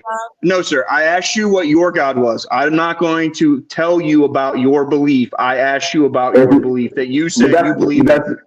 But that's the point. You're approaching the topic with already an understanding of who God is and what God is. So I'm asking you, who is God? No, sir. No, sir. I'm asking you what your God is. That doesn't make God does not mean that we believe the same thing, sir. I need what your belief is. But that's the point. That doesn't make sense. Like, you're asking me who my God is, and it's based off of my truth, right? That makes 100% sense. You need to answer the question. Come on, man. You beat around the bush. You said I need to answer the question. I don't need to do anything. I chose to come on this channel. Like, choose to stop talking, man. If we're going to be immature, then we're going to be immature tonight. Hold on, time out. I'm not being immature at all. Like, what I'm doing is I'm asking your approach. Your approach is that you already have a definite. No. He asked you first. Answer his question first. There's a definite position. Who is your God? You say you believe in God. Who is your higher power? Who do you believe that is? Hold on, wait, hold on. I got it, CT. It's cool. CT, I got it. Hey, first off, when you have hold on, CT, I got this. Excuse me, both gentlemen who are talking to me, let me explain something to you. When you raise your voice and you come with that type of aggression, that means that you are standing on truth. That means that you're standing on something that you already understand and know for sure, and you're quick to demean or actually destruct somebody else's perspective or understanding of who God is for themselves. Hold on, no. I'm not dancing around nothing. I am being truthful, standing on one square. He's right. I'm standing on square. Okay. I'm not being BS at all. I'm standing on square. Your approach to me tells me that you have an No, sir. No. All right. All he's saying is that we're standing 10 toes on what we believe. That's all he's saying. Hey, you know what? Hey, Jenny, can I say this real quick? Hey, Jenny, you notice that I ain't come here with no aggression. I've been talking the same tone the whole time. So that means that I'm just gonna be truthful. I don't really give a fuck. Right? No, go ahead. It ain't nothing. I'm chilling. It's Friday. The nerve of your fucking asses. Hey. Come on, man. It's cool. CT, it's cool because the fraternities and sororities produce some of the greatest human beings in the Western Hemisphere, and those are absolute facts that can't be refuted. If you look at the Fortune 500s, you look at research and development, you look at some of the top people in society, they are from these Fortune 500s, and the fact that people are online who don't know any goddamn thing about these organizations, saying these people are demonic, it's almost, hey, you might as well just hawk spit in our face. Well, not my face. I'm moving nothing. You might as well just hawk spit in the faces of these people. Yeah, you bring up George Bush. Okay, fine. George Bush, an absolute monster. You're absolutely right. But I can name 50 people are part of organizations that have done so great for humanity. You guys kill me with this. Hey, I would rather you just said thank you and went on your way. Either way, the Black Greeks, the white Greeks have done phenomenal jobs in this country. Go ahead, guys. You got the floor. Go ahead. CT, the argument You're welcome. You're welcome. The argument isn't that they haven't done great things for what we experience today. You That's not are welcome, sir. We talking about whether or not they're demonic or not, correct? Correct. You got is that what we talking about? Are we talking about if they're demonic or not? Jeffrey Dahmer wasn't he didn't pledge. He's one of the worst human beings ever. The Unabomber didn't pledge a goddamn thing. We don't know that. I'm trying to get some clarity on the thing. Are we talking about if? Hey, Petey, real quick, hold on. I could be wrong there. No, the Unabomber might have pledged. That motherfucker that dude went to Harvard. So he Hitler might have pledged. Shit. Hold on, wait a minute. Let me look him up. Hold on. Basically goes far. Wait a minute. Are we talking about demonic? Are these things demonic? Is that what we're talking about? Is that the reason why the stance was so tough and strong and aggressive towards who I believe in? Look, on a realistic standpoint, I wouldn't call it demonic, but they are against humanity. I'll say that. Like in what way are they against humanity?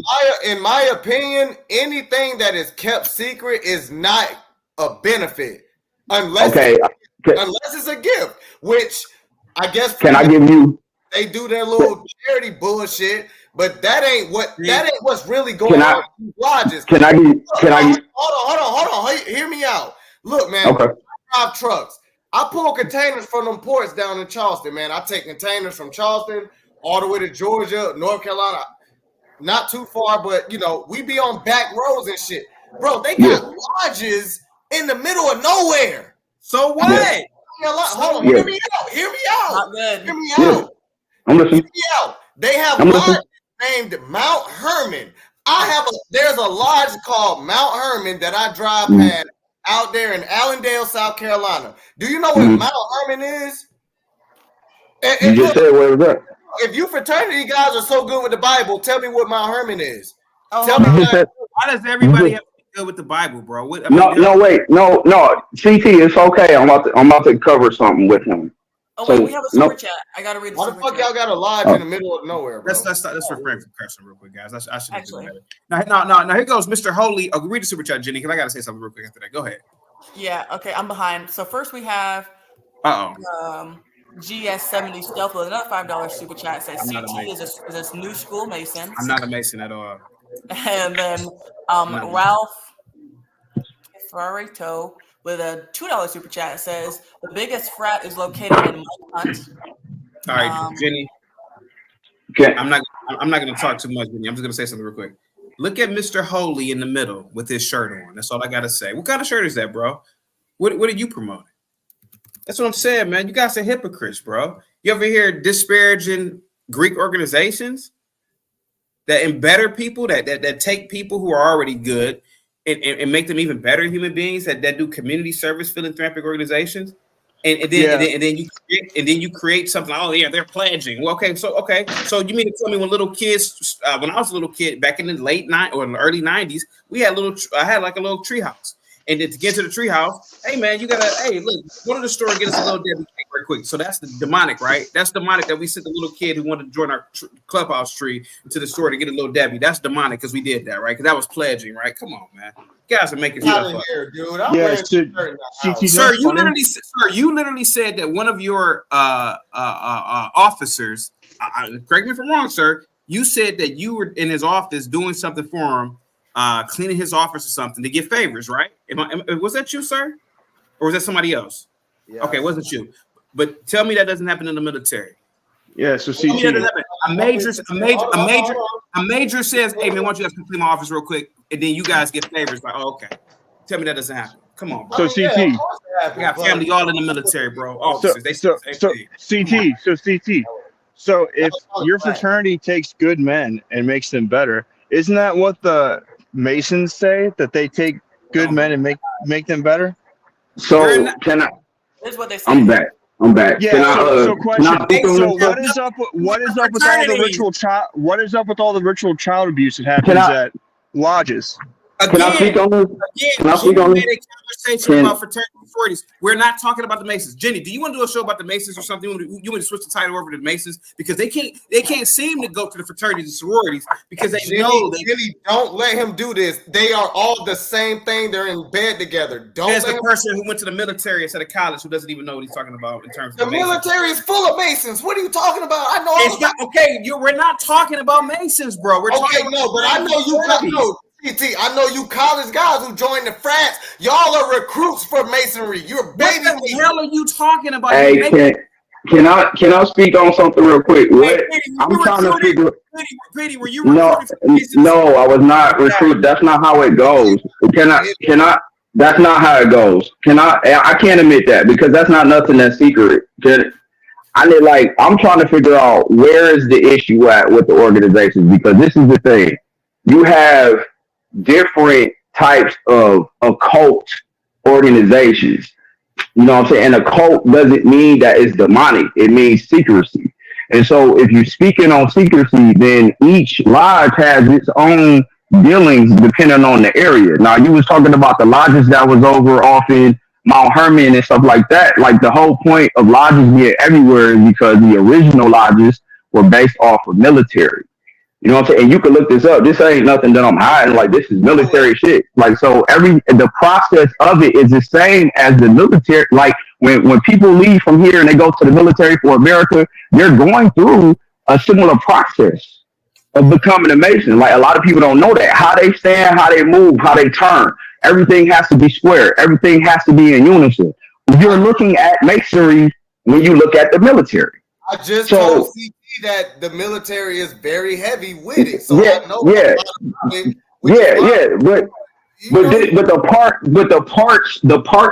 parts that get revealed and the parts that are not revealed, that's depending on levels because it's levels within it. Like they tell you that the highest degree is 33rd. I can tell you right now, it's not. It's not the highest degree. And I'm not going to tell you what. Not in that. I'm not going to tell you. No, it's not. In that lodge, no, it's not. No, but in the lodge, I'm telling you, within the lodge, still the 33rd degree is not the highest degree. That's only the degree that's allowed to be known to the public. You got a whole private side to this, and it's just not in this organization. Jimmy, ask us about that private side, Jimmy. There's a private side even on the religious aspect of things too. Guys, just to let you know. Guys, are you going to hell or not? Hold on a second. We got a chat from DJ Mike from Boston, and he says the Masons and fraternities are both undercover societies for gay encounters. Now, Mike, we have to wait a few more hours before we can talk about that. But I appreciate your comment. That is funny. That's funny as hell. Right, bro. You're absolutely Hey, Mike, that's funny as hell. It's international too, Mike. It's international. That's the wild part about it. Go ahead. Yeah, it's a big cabal for gay butt sex. Mike is correct. Go ahead, guys. Yeah. Right. Yeah, that's funny as shit. But but yeah, there's different levels in this, and you only you as the individual, you go up as high as you choose because it's always based on your choice. When you talk about rituals and stuff, you do rituals in church. So the same rituals that you see in church is the same ones that you're going to probably see if you join the organization. It's the same thing. Like there's nothing different. You know what I'm saying? So at the end of the day, you can't even be a Mason. You can't even be a Mason or a part of any organization unless you believe in them. Hold on. We have another super chat. So EAE, he left a couple that I need to circle back on. And he said that for $2, can we unban Joshua from the Discord? I have no idea. I don't know anything about it. I think CT has said before he doesn't run the Discord, so I think you need to reach out to Portia about that. And then Ralph. Okay. Oh yeah, Ralph. He says for $5.55. So CT had to stomp the yard to become a brother. LOL. CT going hard to protect his cult brothers. I mean, you said it, not me. I'm on to you, Ralph. I know what you're doing. I appreciate your super chat, but I'm not going to read that. And then Bob, he says for $5, comparing Masons to fraternities is like comparing a 16-year-old to a 5-year-old and calling them both minors. Oh, so what we're finding out is that Bob is also linked up with these people. Exactly. And that's how he became a pilot, apparently. And then lastly, Tough Guy just sent some emojis for $5. Jenny, here's the thing. And again, this is your show. Hey, I already knew Bob was a part of it. You see this dog? Only Freemasons have dogs. CT. I don't want to take over. I don't want to take over. Only a CIA agent would have a dog like that. That is. I thought today's show was about pledge and how it's demonic. Now, I am not saying that you haven't proven your point. However, as a person who's a part of one of these organizations, and Petey, I am trying to tell you, I do not understand how it is demonic, considering the fact of all the good deeds that we have done. Now, I haven't really done any work in quite some time with my own organization, but I can tell you there are some beautiful people that I have met that are Greeks, whether they are the Divine Nine or white Greeks that do the Lord's work. They are super Christian, et cetera, et cetera. In terms of pledging, right? Now, again, I'm not going to say what goes on, right? Obviously, right? But what I am telling you, Jenny, is that we pledge in everything that we do. We pledge at work. You go through a 6-month orientation pledge at some jobs, right? You go through when you go to the police academy, when Sir went through the boot. Sir, I bet you when Sir went through boot camp, he didn't skate through it. I bet you he didn't. Get on the ground and give me 50, sir. Give me 100. Boy, okay. So I got something for that police thing too.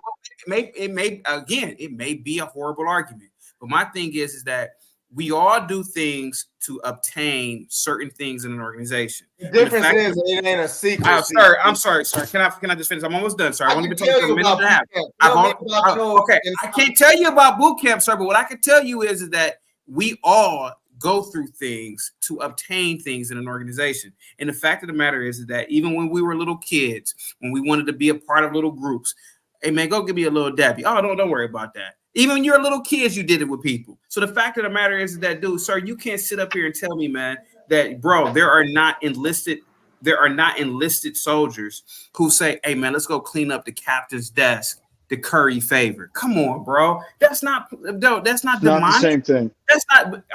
Okay. It's not the same thing. Go ahead, Jenny. Go ahead. I'm done. It's not. Well, it's Jenny's show, and you keep running your mouth, so you keep running long. And then so the reason why it's not the same is because when people pledge in these Greek little organizations, is that they're doing it, and the group, first off, the group is organized by people who are demonic, people who are doing things for the devil. And then the symbolism, like I said earlier, the hand symbols, the things that they do, the gestures, the initiation ceremonies. So waving to people. So Jenny, you never waved to anybody. You never waved like when you left your mother or father's house. Hey, bye. I thought this was Jenny's show. That's not a hand signal. Come on now, that's not a hand signal. So you are you going to continue to cut her off? So throwing up the middle finger. That's it's throwing up. So let me get this straight. It's not the same. So when fraternities use hand signals, that's demonic. But when civilians, quote unquote, use hand signals for every goddamn thing in life, that's not demonic. Okay, go ahead, because Jenny. It's not based on symbolism going back to ancient Babylon and going back to the Cabal. So when I became an alpha, so let me get it straight. When I became an Peter, when you became a Mason, Jesus, did you know about this whole thing going back to Babylon? Like Jenny said, going back to Babylon. Are you going to let us like actually talk to the guy, or are you just going to fill it? Oh, hold on. I have a perfect example. And so, okay, so if I were to do this hand symbol, and if I had a friend that was deaf, this would mean love. Like I think this is the hand symbol for love in the deaf community, if I'm not mistaken. And so this means something to the deaf people. But if I were to do this at some kind of concert, this would be like devil horns. And so the same symbol can mean different things in different groups. And so when these Greek organizations, they get together and they go like this, or when they do all their different symbols that they do, What do they do, Jenny? Do it again, Jenny. Those people are doing it for the devil. Yeah. Jenny, what was that sign you did though? What was that? It looked like so it starts with a P. Pie something or something. I would like to ask the Mason, who is Albert Pike? Oh my God! I tell you what, I knew a family of Masons. I grew up with them. I dated his daughter. He was one of the leaders of the Satanic Church. It was him and Aleister Crowley, I think. My bad, Mike. So are you asking me in terms of Prince Hall, or are you asking me in terms of Masonry as a whole? Because Mike was talking, guys. I'm asking Go ahead, who Mike. Albert Pike is. Are you asking me in terms of Prince Hall, or are you asking me in terms of Masonry in general? Because there's a difference. I'm asking you who he is. Are you asking me in terms of Prince Hall? I'm asking you this question specifically. Or are you asking me in terms of Masonry as a whole? Hold on. I got it. Who is he to you? Prince Hall is the colored Mason. Not Prince Hall, the man he asked you about. Who is he to you? Albert Pike would be a part of the Masonry as a whole organization because he's a Confederate, he's some type of Confederate soldier or something like that. Break it down to me like I'm in third grade. Break what down? You said something about the war. Break it down to me. What do you mean? What are you talking about? Involved with Freemasonry. Why? You said what? Why is Albert Pike involved with Freemasonry? Break it down to me as if I'm in third grade. Go ahead. Maybe because he chose to. I told you choose to become one. So what did Albert Pike stand for? They take care of each other. They take care of family. What do you mean? What does Albert Pike stand for? You talking about the meaning of his name? I don't know what the meaning of his name stands for. He's a person who was probably a soldier in the war. I can't remember what side. He's probably Confederate, I think. No, that's not what I was asking you. But hey, Mike, you a friend. I mean, you need to be more clear. If you gonna ask a question, you gotta be clear about it. I will be from now on, but you knew that's not what I was asking about. Come on, brother. Hey, Mike, I'm being straight up. He's double speaking. Well, I was thinking. Okay, cool. Hey, Mike, you a Freemason, bro? Mr. Boston. Mike from yeah, I don't think Mike from Boston is here, but I don't think he's a Freemason at all. But I have a white guy on camera just now. That was some dude. Oh, some dude. My bad. Some dude. Are you a Freemason? No, but I grew up with a chick. I dated her for like 5 years, and her whole family was Freemasons. And tell us about going back 3 generations. And here's what was it about? They had the Ben Ali symbol and all that other stupid crap. And I tell you what, they all they really did was just take care of each other. There's the stories of the Civil War where if there was a Mason sign on a house, they would not burn that house. They would not rape the people in it. They would move past it because they were Masons. They take care of each other. It's a society of people that take care of each other. And to think that like the Greek fraternities and CT and his brothers and all that stuff is bad. These are just people trying to fit in college, have their fun. Most of them are just like doing car washes and going to dances and taking care of kids and doing public stuff. But drug dealers give out turkeys, bro. That doesn't mean anything. Dude, sure do. You're right. That doesn't mean that fraternity people are devil worshippers, bro. Well, fun fact: the crime rate dropped when CT moved out of Kent. Super angry. Every time you bring Christians on this panel, they throw people off and they get super mad all the time. You guys yell, you get angry. Yeah, that's what okay, bro. You got the love of God. You got to let it go. Yeah, Jenny does that. We got a super chat. I'm sorry about that. Good Counsel for $10 says, most, if not all, D9 organizations were founded upon Christian principles. How can they call something demonic they have no intimate knowledge of? Shaking my head. I said that earlier. I said that they was founded on that earlier. But that's not true. They weren't founded on Christian principles. How do you know that for sure? Jenny, yes, they were. Yeah, Jenny, I'm asking you a specific question. How do you know for sure that it wasn't? Because I looked it up for my research. So can I ask you? I'm gonna ask you this question. You ever heard of private banking? You heard of private banking, right? Yeah. Okay. Do you know everything about private banking? No. Most of us on here probably don't know a lot about private banking, right? And so it's called private banking for a reason. Now, you may be able to go and get information about private banking and stuff like that, but there are processes that's involved in banking that everybody is not privy to. You know what I'm saying? And so the reason why they're not privy to that is because you have people who don't have control over themselves. And so they're not going to be privy to certain information because it would disrupt how the system works. So it's just like this. Would you show a kid, would you show a 3-year-old kid a gun? A gun? Yeah, a gun. Would you shoot somebody in front of a 3-year-old kid? No. I'm asking, okay, why not? Why wouldn't you do that? Because that's gruesome. I wouldn't do that for anybody. My point exactly, but you have some people who would do it because in their mind they think that this is preparing the kid for what's to come in the future, or teaching them how to protect themselves. Like you have people who teach their young kids how to shoot guns. Is that wrong? How to shoot a gun, but not shoot a person. Oh yeah, but the whole point I'm getting at is like not a person, like a real person, but like a dummy or something. But the whole point is that this kid would probably look at it like in a trauma like fashion because it's a loud noise. They're shooting a gun and they're being told that it's going to take somebody's life. So do you agree with that? Hold on. Jenny, first, dude, bust a U-turn and bring the conversation back to what the hell we was talking about, dog. So the reason why I'm asking like that in an analogy format, it's a conceptual format of information. Sir, I gave you time to correlate what you were talking about to the conversation, and you taking Jenny all the way to another state. I'm not. The reason why I'm doing that is because you got to have an understanding of concept. Concept is universal application. I understand context. Are you sure? You sure? Okay, so I don't think you understand concept. Albert Pike, sir. You didn't I asked you if he was a part. Are you asking in terms? Hold on just a second, y'all.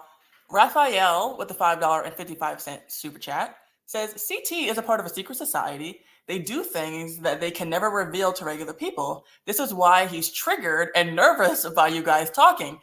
Hey, and this is why he has this channel. I'm just kidding. This is why he could have just stayed in the back and just if his higher ups had said, "Oh, why'd you let this happen on your platform?" He could have been Jenny, real quick, Jenny, the reason why I'm so passionate. You're passionate about it. You're passionate about it. I'm gonna tell you why. I'm gonna tell you why, Jenny. I'm so passionate about this. Okay. I see people who they appear to be perfectly sane, right? But even Jenny, even with you now, you are way younger than all of us, but you said my higher ups, right? Yeah. Jenny, do you honestly believe that I am a part of some little cartoonish scenario where I have higher ups that I go to some little room in a deep jungle and I say, "Yes, boss, I got them to listen to me." Jenny, what I'm saying is that this creates paranoia. And I feel like this happens with a lot of people, man. You guys go down these rabbit holes and you start to become paranoid to the point where you make things up like what you just said, Jenny, higher ups. Who are these higher ups, Jenny? Is it some little mustache twirling man in some cave somewhere? Come here, chaotic. How did you trick these people today, Mike? No, that's bull. That's the movies. Okay, I know you were, but there are really people who really believe these things, Jenny. It's like, man, I'm literally trying to help people. Like, guys, you guys ignoring my point. Because sir, let me tell you something real quick. I actually had a friend, and Petey knows this person. Petey remembers. I actually had a friend who killed himself because he went down these rabbit holes, man. I'm telling you, that shit is real. I'm telling you, it happened, man. I'm telling you, he used to say the same things, man. It was wild. Yes, the same things, man. So about CT. So stop lying to us. Okay, so I'm lying to you about my friend who deleted himself, right? No, you're saying you're lying to us about concerned about us offing ourselves. You're not concerned. Okay. Now you're telling me I'm not concerned. Okay, go ahead, sir. Okay. See, this is insanity, bro. And your friend still doesn't want to talk about Albert Pike. I've been waiting. I said, are you asking in terms of Prince Hall or are you asking in terms of general Freemason. Which one? There's a difference. Notice how he dances around every question. I'm not dancing. I'm being straightforward. I'm asking. Brother, who is Albert Pike to you? And don't give me that simple ass answer you gave me 30 seconds ago, bro. Are you asking in terms of Prince Hall, or are you asking in terms of Freemasonry overall? Which one? That is the real question. Which one are you affiliated with? I'm affiliated with Prince Hall. So yeah, he's black. He's in Prince Hall. They're all Prince Hall. They started with Prince Hall. They're all not Prince Hall. No, they're not. You're not speaking right. So no, that's not true. Well, let's be honest. Most of y'all are irrelevant. Let's be real. But no, it's not. No, it's not. That's not true neither. So you're not speaking correctly. So Petey, I got a question for you. So Petey, I got a question for you. What are y'all doing? Hold on. So Freemasonry. What was the color of the people that started Freemasonry in the United States? In the United States? Yeah. You really want to know the answer to that question? Yeah, I do. In North America, I say white people. Yeah, the Caucasian. No, that's incorrect. Who was it? It was people of color. Okay, so who was the most popular Freemason? Which I feel like what you're trying to like prove is something with Albert Pike that is supposed to be prominent in terms of starting something, but he didn't start anything, and that is written. That's written, and that's written. No, I'm just only assuming, but that's written like that just to throw you off. But he ain't start shit. If that's what you're going with Albert Pike. So who was the most prominent? Freemason during Albert Pike's life? The most prominent. What does that have to like? Every Freemason that has anything to do with anything is prominent. What are you talking about? Okay. What are you talking about? I got a question for you. So I know, but what are you talking about? Like, what is the point of that question? No, it's fine. You keep just dodging. No, I'm not dodging nothing. I'm asking you, what are you? Nah, you dodging, dog. You on some. Okay, hold on a second. We have Mike from Boston with another $5 super chat. He says, when you join a frat, do they make you engage in gay sex immediately, or do they? I will answer this question. CT was doing it before the frat. I plead the fifth. Go ahead, guys. Hey, Mike from Boston. Hey, Mike, you sending me good. So Petey, what does Aleister Crowley mean to you? What does Pearson mean to you? That's all right. Who are these people? You said who is the people to us? Once again, it all depends. Every location. What does Aleister Crowley mean to you? Once again, is he a part of Prince Hall or is he a part of General Freemasonry? Which one? Well, you would know if you're a Mason. No, all Masons are. First off, I told you it's levels. You're not listening. I said that. I know that there's levels. You would still. Okay, so how many levels? Right? How many levels are there? I didn't say I knew how many. No. You just said you know there's levels. How many levels are there? Now that's a simplistic question. How many levels are there? I don't know how many levels there are. Okay, so why would you say you know the levels? Because you don't know, right? Because you don't know. You're just saying that because you're trying to force your question, you just right? said earlier, you retard, that there was levels that were secret. You're trying to force feed your question. That's the reason why you say you know there's levels. And then when I ask you how many levels there is, you don't know how many levels there are. You said and I'm not giving you. There was multiple levels. I know that, but you said I asked you how many levels are there. But dude, we're not doing this Barry Sanders stuff with you. Okay, but I'm not dancing. Listen, I'm not dancing. No, as soon as Savage gives you the handoff, you're already juking 3 times. Stop doing that and answer the question, bro. Hey, listen. Let me speak to you real quick. If I'm standing still in front of you and I'm asking you directly a question, maybe it's because you don't understand why I'm asking that question. Well, maybe it's not dancing. There's no dancing because there's no. Can I ask a question real quick? Just me and you, Jenny, real quick, because this is getting out of hand. I mean, ask about cocksucking. And by the way, is that a Nutty Buddy bar or a Snickers? It's a Nutty Buddy. Uh-oh. Those were like commerce when we were kids. Jenny, let me ask you a question. Why do these people care? Why do these people care what about these organizations? Think about that. Just really sit back and think about this. I mean, I know you made the stream, but why do they give a shit? CT. Go ahead. Well, I mean, I think it's just interesting. Really? It's just something to talk about, something to think about. I mean, I remember when I was about to graduate high school, and people were trying to get me to go to college, and they were like, "Oh, go to college, you can be a part of a sorority," and and it's just something a part of our culture that you just take a little magnifying glass to it, and you're like, "What's going on?" Hey, Jenny, did you know that Savage used to be a part of a gang? Can I ask you a question? Do you think I give a goddamn about the Bloods, the Crips, the Vice Lords, how they operate? Do you think? Just ask me, Jenny. CT, do you give a shit about how these organizations operate? Just ask. Not give a shit. I mean, no. I mean, ask me about the military. Do you think I question what goes on through boot camp? Oh, maybe they should do 200 push-ups. Maybe they just ask me. Do you think we give a shit? Like, why do these people give a shit about people in college fraternities and sororities? To me, it boggles my mind. Well, CT, you have to respect the rules of the panel tonight. Okay, I'm sorry. But, however, I think that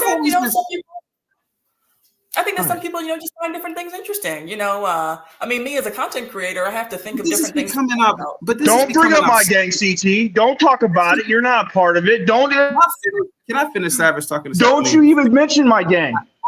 I would love to finish talking to Jenny, please. Savage, hold on for a second. I just find this curious, right? I don't give a shit about Sir's boot camp experience. Stop talking about it. But now I do respect the fact that he served the country. But it's this obsession online that I've seen through for the past 10 years with people. Oh yeah, he renounced his letters. Maybe he was an ain't shit bruh. Maybe that was stop talking about it. Maybe that was an ain't shit sorority sister. To me, I mean, because why else would you renounce it? Because you ain't doing nothing in the organization. So you are doing stuff in the organization? Petey, you know about this going on YouTube, all these people renouncing their letters.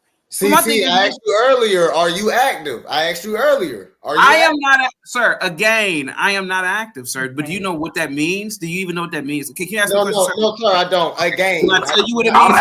I'm active. I'm active in my organizations, in both of them. Okay, how about this? Can I tell you what that means, sir? That means that I am not financial. Other than that, I can go around my fraternities, but I can't participate in some events. But other than that, it just means you're not financial. I'm active in both of mine. Yeah. Okay. I'm active in both of mine. So all the stuff y'all talking about is not true. Alistair Crowley was active too.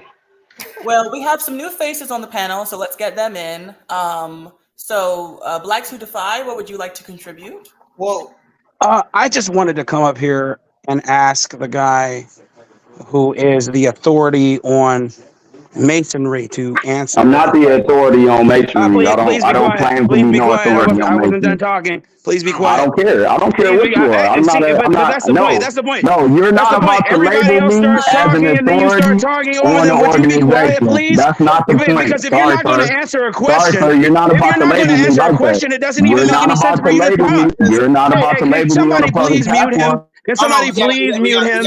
Can somebody please mute this fool? Okay. My God, he's like a jackaloon. Hold on. Now, wait a minute. Now, what is a jackaloon? No, what? Look it up. Hey, that's something you guys should look up in the dictionary. He didn't call you it. You know what a jackaloon is? So GS70 Stealth for the $5 says, CT, accept the topic and counter it on the episode. Haha. What topic? We keep going back to masonry. All right. Next topic is not about masonry. It's about college fraternities and sororities. We keep going back to masonry. It doesn't matter. I want this guy to stop obfuscating. I want the guy to stop obfuscating and answer Sir and answer Savage's questions instead of answering. Well, no, why should he not? He's answering questions with questions, and only fools do that. Only fools do that. No, CT. No, I rock with you. I don't care about Alpha Phi Alpha Fraternity Incorporated. That's not what I'm talking about. Well, why does he? Because he came here as an authority. He has the opportunity to educate people who want to educate you on something you don't know. Don't do what you guys are doing. Educate them instead of attacking them. That's what you do. I think he's been attacked, but okay. Yeah, no, he hasn't been attacked. He hasn't answered a question, which has bred vitriol for him because he doesn't answer a freaking question. He hasn't answered one, and everybody in the chat has witnessed it ad nauseum. He hasn't answered one freaking question, not one. And blacks, I'm a C student, not to copy off Anton, but I'm truly a C student. I joined the military because I didn't have shit else to do. And I caught that he was dancing around the damn question. Why the hell you think it takes a damn rocket scientist to see what this guy is doing, CT? Can I ask you guys a question? Because Masons don't do nothing. Okay, back to the original question. Black Pseudophi, how is pledging the devil? How is it demonic? Please. I never said that. I didn't say that. I never said you did, but that's the original topic. I don't necessarily agree with that either. So that's not why I'm up here. Okay, but what I will say, you guys have had some prolific leaders, Thurgood Marshall, okay, to name one. But let's talk about one of your most popular, Martin Luther King, aka Michael Luther King, the homosexual, socialist, the socialist, communist womanizer, okay, plagiarist who regularly had butt sex with Bayard Rustin and the lot. And so the point that I'm making is, yes, there are people who are part of organizations, even the United States military, who engage in deplorable actions. I'm not up here to argue that you are somehow. J. Edgar Hoover was gay, brother. Yeah, I'm not up here to argue that one is more demonic than the other. But I came up here specifically because I'm tired of people obfuscating and dodging questions. Just answer the question. If you know better than Savage and Sir and Jenny, then you have the unique opportunity to educate them, especially on the Mason question. Educate them on what? Dude, you're not serious. You're not serious. You're not serious. They ask you questions. I can go through the litany of questions they asked you, and you will not answer them. You're not serious. Educate on what specifically? Again, no, I'm not about to answer your question. You need to answer there. Okay, what's your question, brother? I'll answer it. No, get the hell. Tell this fool to answer your questions. Hey, look, dude, you can literally go back 6 minutes and see what the hell our questions were. The fact that you was asking specifically about Albert Pike and McCarty. And so I asked, literally, I'm asking, if you want me to answer, I'm asking based on. Guys, you gotta let Jenny. You gotta let Jenny host. Answered with a question. Guys, we gotta let Jenny host. Go ahead, Jenny. Okay, so the first question that was asked to you is, who is God to you? And so I want to ask specifically, do you believe that Jesus is God? Yes or no? Jesus was a man who walked this earth. So what are you talking about? So the answer is no. You don't believe that he's God. Jesus was a man that walked this earth. What are you talking about? Guys, that's just the PD. Hold on a second. Go ahead, Jenny. Okay, so but see, what you're doing is that you're not answering yes or no. I just answered the question. I say he's a man that walked this earth. Jesus was a man. Guys, So you don't believe that Jesus was divine? No. No, all of us are divine. What are you talking about? T.D. Jakes is divine. See, this is exactly what we're talking about. Guys, let Jenny and Petey just discuss real quick. Hold on. I'm answering the question. She said Jesus was divine. I said all of us are divine. But see, this is what blacks because the same person. No, hear me. No, listen. Correcting your question. Jenny, I got you. But this is the reason why I said all of us are divine. Did Jesus not say when he ascended that all of us would do greater works than him? Did he not say that? CT, let me butt in. But that has nothing to do with divinity. No, guys, please. But he said he was divine. I said all of us were divine. Just tell me, guys. Hold on. Let them two talk. Go ahead. You don't believe in the deity of Christ. You don't believe that he is a part of the Godhead. I mean, how can Jesus overstand the creator. Jesus is the creator. Jesus was a man that heard the word. So Jesus predates creation, Yes. and that was written. Yes, that's what the Bible teaches. Jesus That was written. That was written on the walls. That was written on the walls in Africa, right? Or in the pyramids. Was that written on there? I don't know. I mean, I'm just asking. Like, I'm only asking based on because this is the reason why it's always a back and forth because we're talking about information. I'm only giving y'all the information based on what I have on my level of information. I'm not saying that I know everything. That's the reason why I said what don't make me in the the authority. hell does that mean? Okay, brother, kill it right here.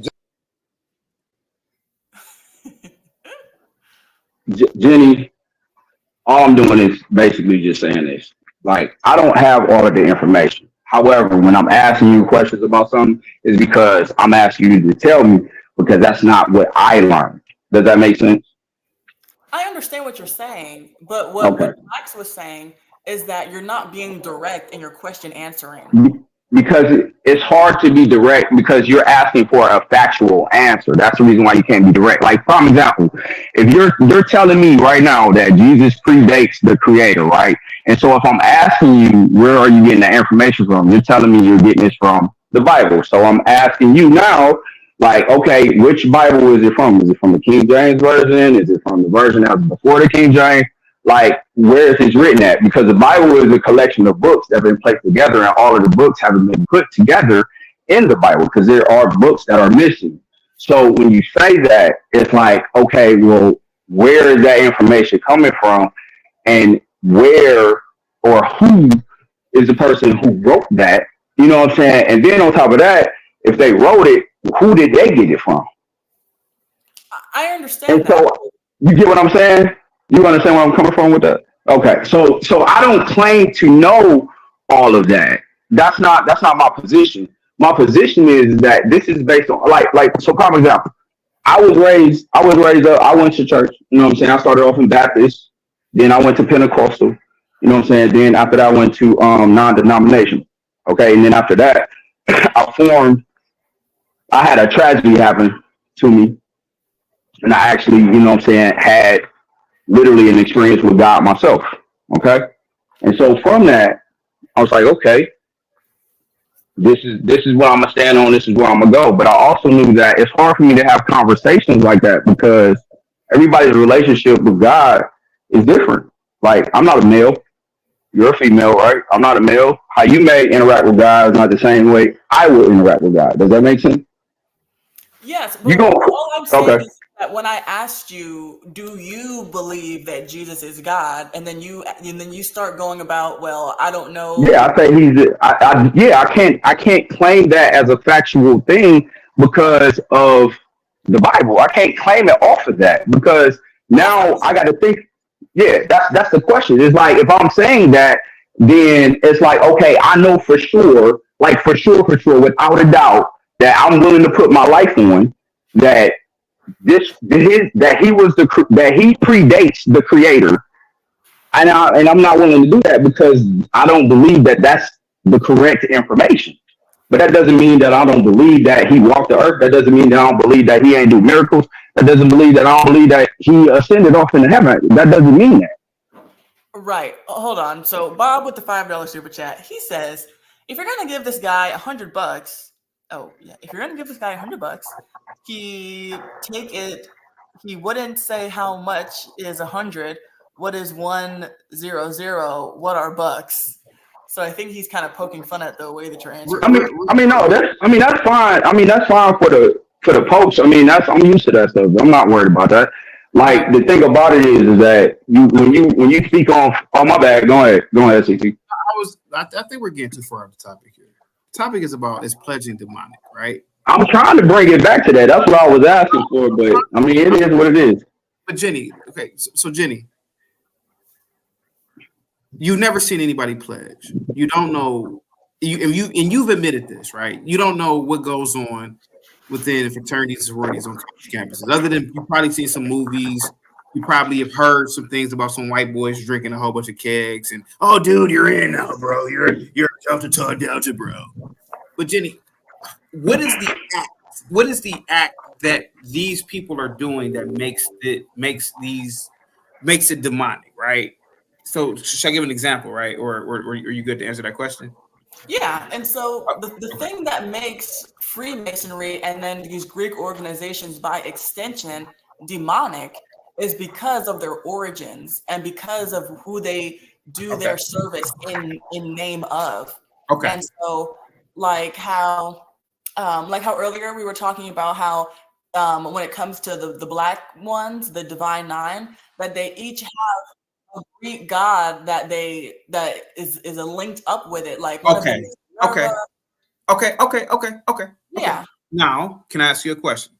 Yeah. You said just right now for the third time tonight that Black Greek organizations particularly are worshiping Greek gods.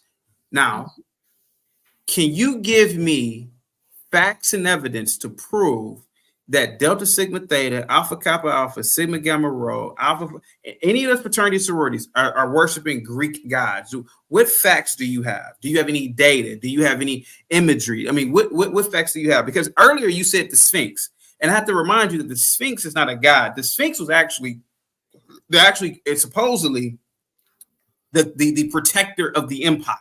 Of the Egyptian throne, I guess, right? Now, that's what I was taught. Now, I have no idea. To me, it's just a goddamn sculpture. I have no idea. I wasn't born in Egyptian times. That was thousands of years ago. But the fact that, well, supposedly, that's what they tell us. But the fact of the matter is that what I keep saying is that you guys are creating things in your head. In my opinion, you guys go down deep rabbit holes that induce paranoia to the point where you believe that we are having gay butt sex, and we're not. We're not doing these things. I mean, CT, can you say definitively that there is nobody in those ranks that is having gay butt sex? Do we have homosexual members of Greek organizations? Sure. Well, yeah, absolutely. But the fact of the matter is that the organizations are not founded nor operate on those principles. It is actually Christian principles, to believe it or not, especially with the Black Greek organizations. Peter, you can come in on that one. Yeah, and that's all I'm trying to tell you. I think that you guys are going crazy, man. And I'm looking at people going crazy, man. And I'm telling you, I've seen this before. Somebody said, it's just word of mouth. Nobody ever said that. Listen, whatever that black girl said and she renounced her letters, she's making it up. She's a trash Delta. She's a trash AKA, or if she was in a white sorority, she's a trash Sigma Phi, whatever they have. They're just not good members. That's all what it is. We don't. No sorority in the Divine Nine worships Minerva, whatever this Greek entity is. That's bullshit. And you can't prove it. That's what I'm trying to tell you. I'm really trying to help you out. I'm really talking too much right now about this.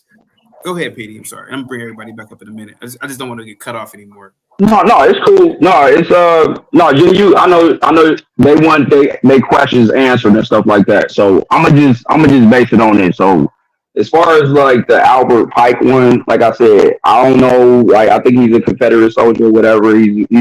He's a part of the organization. I don't know specifically what he did. I don't know none of that stuff. I just know he is a part of the organization. He's not Prince Hall. As far as the other guy, you said what?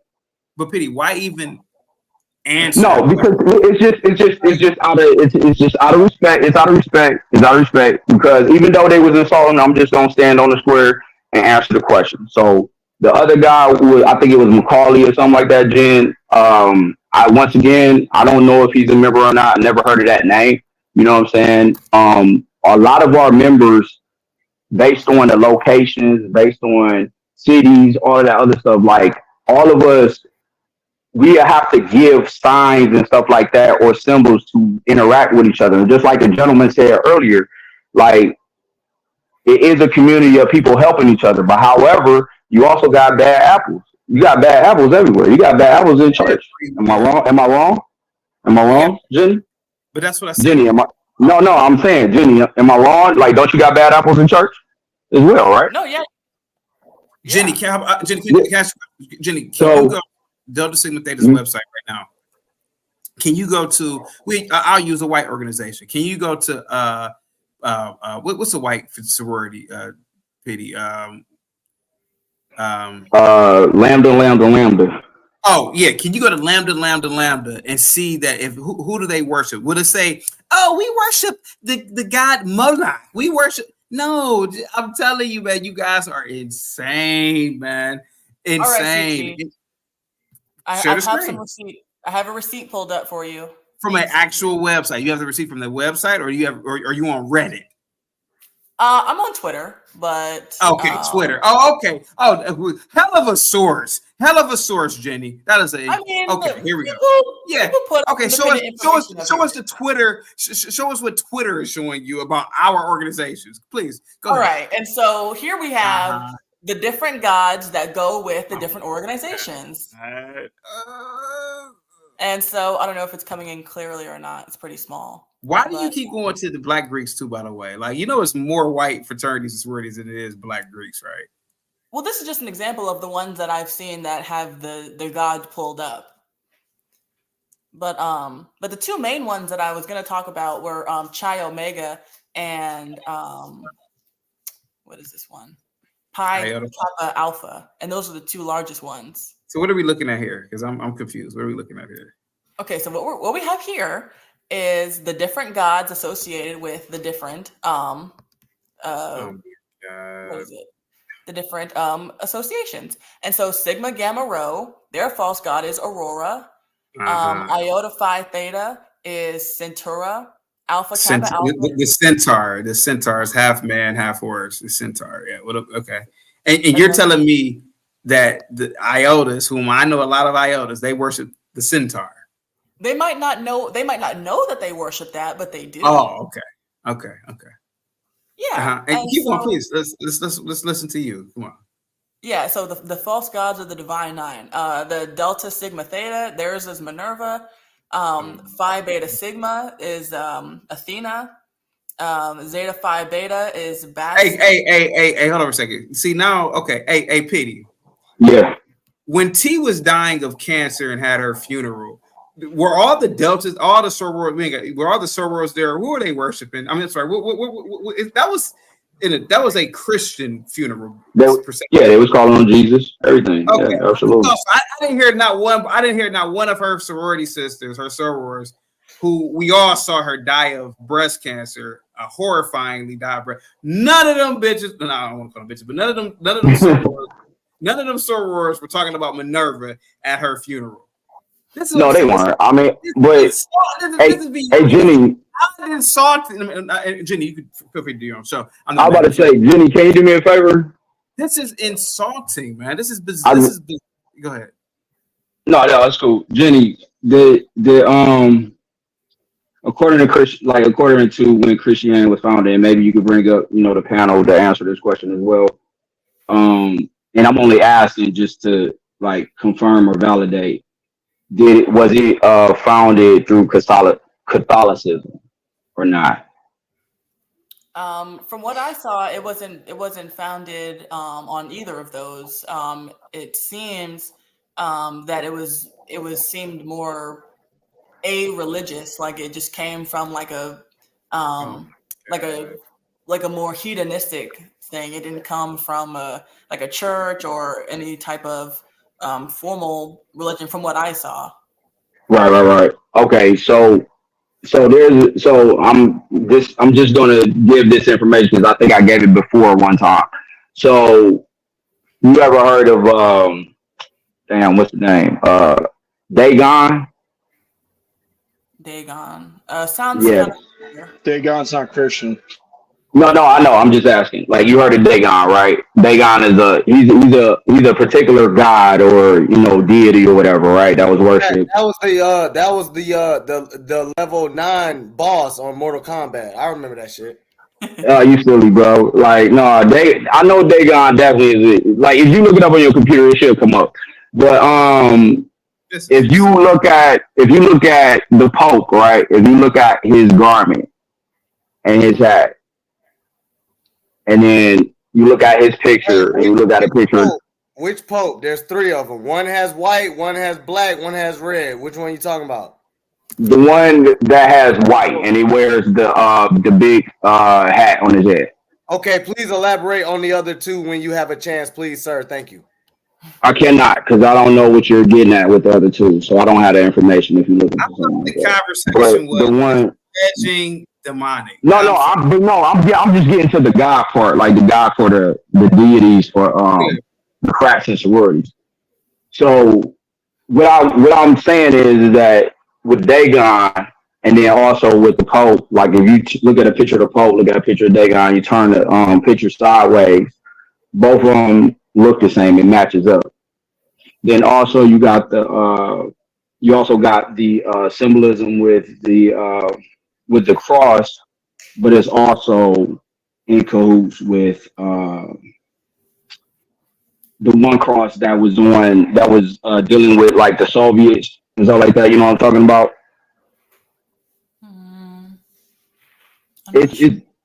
So you know the cross that the Soviets dealt with. It had like the curved edges to it. A cross, you said?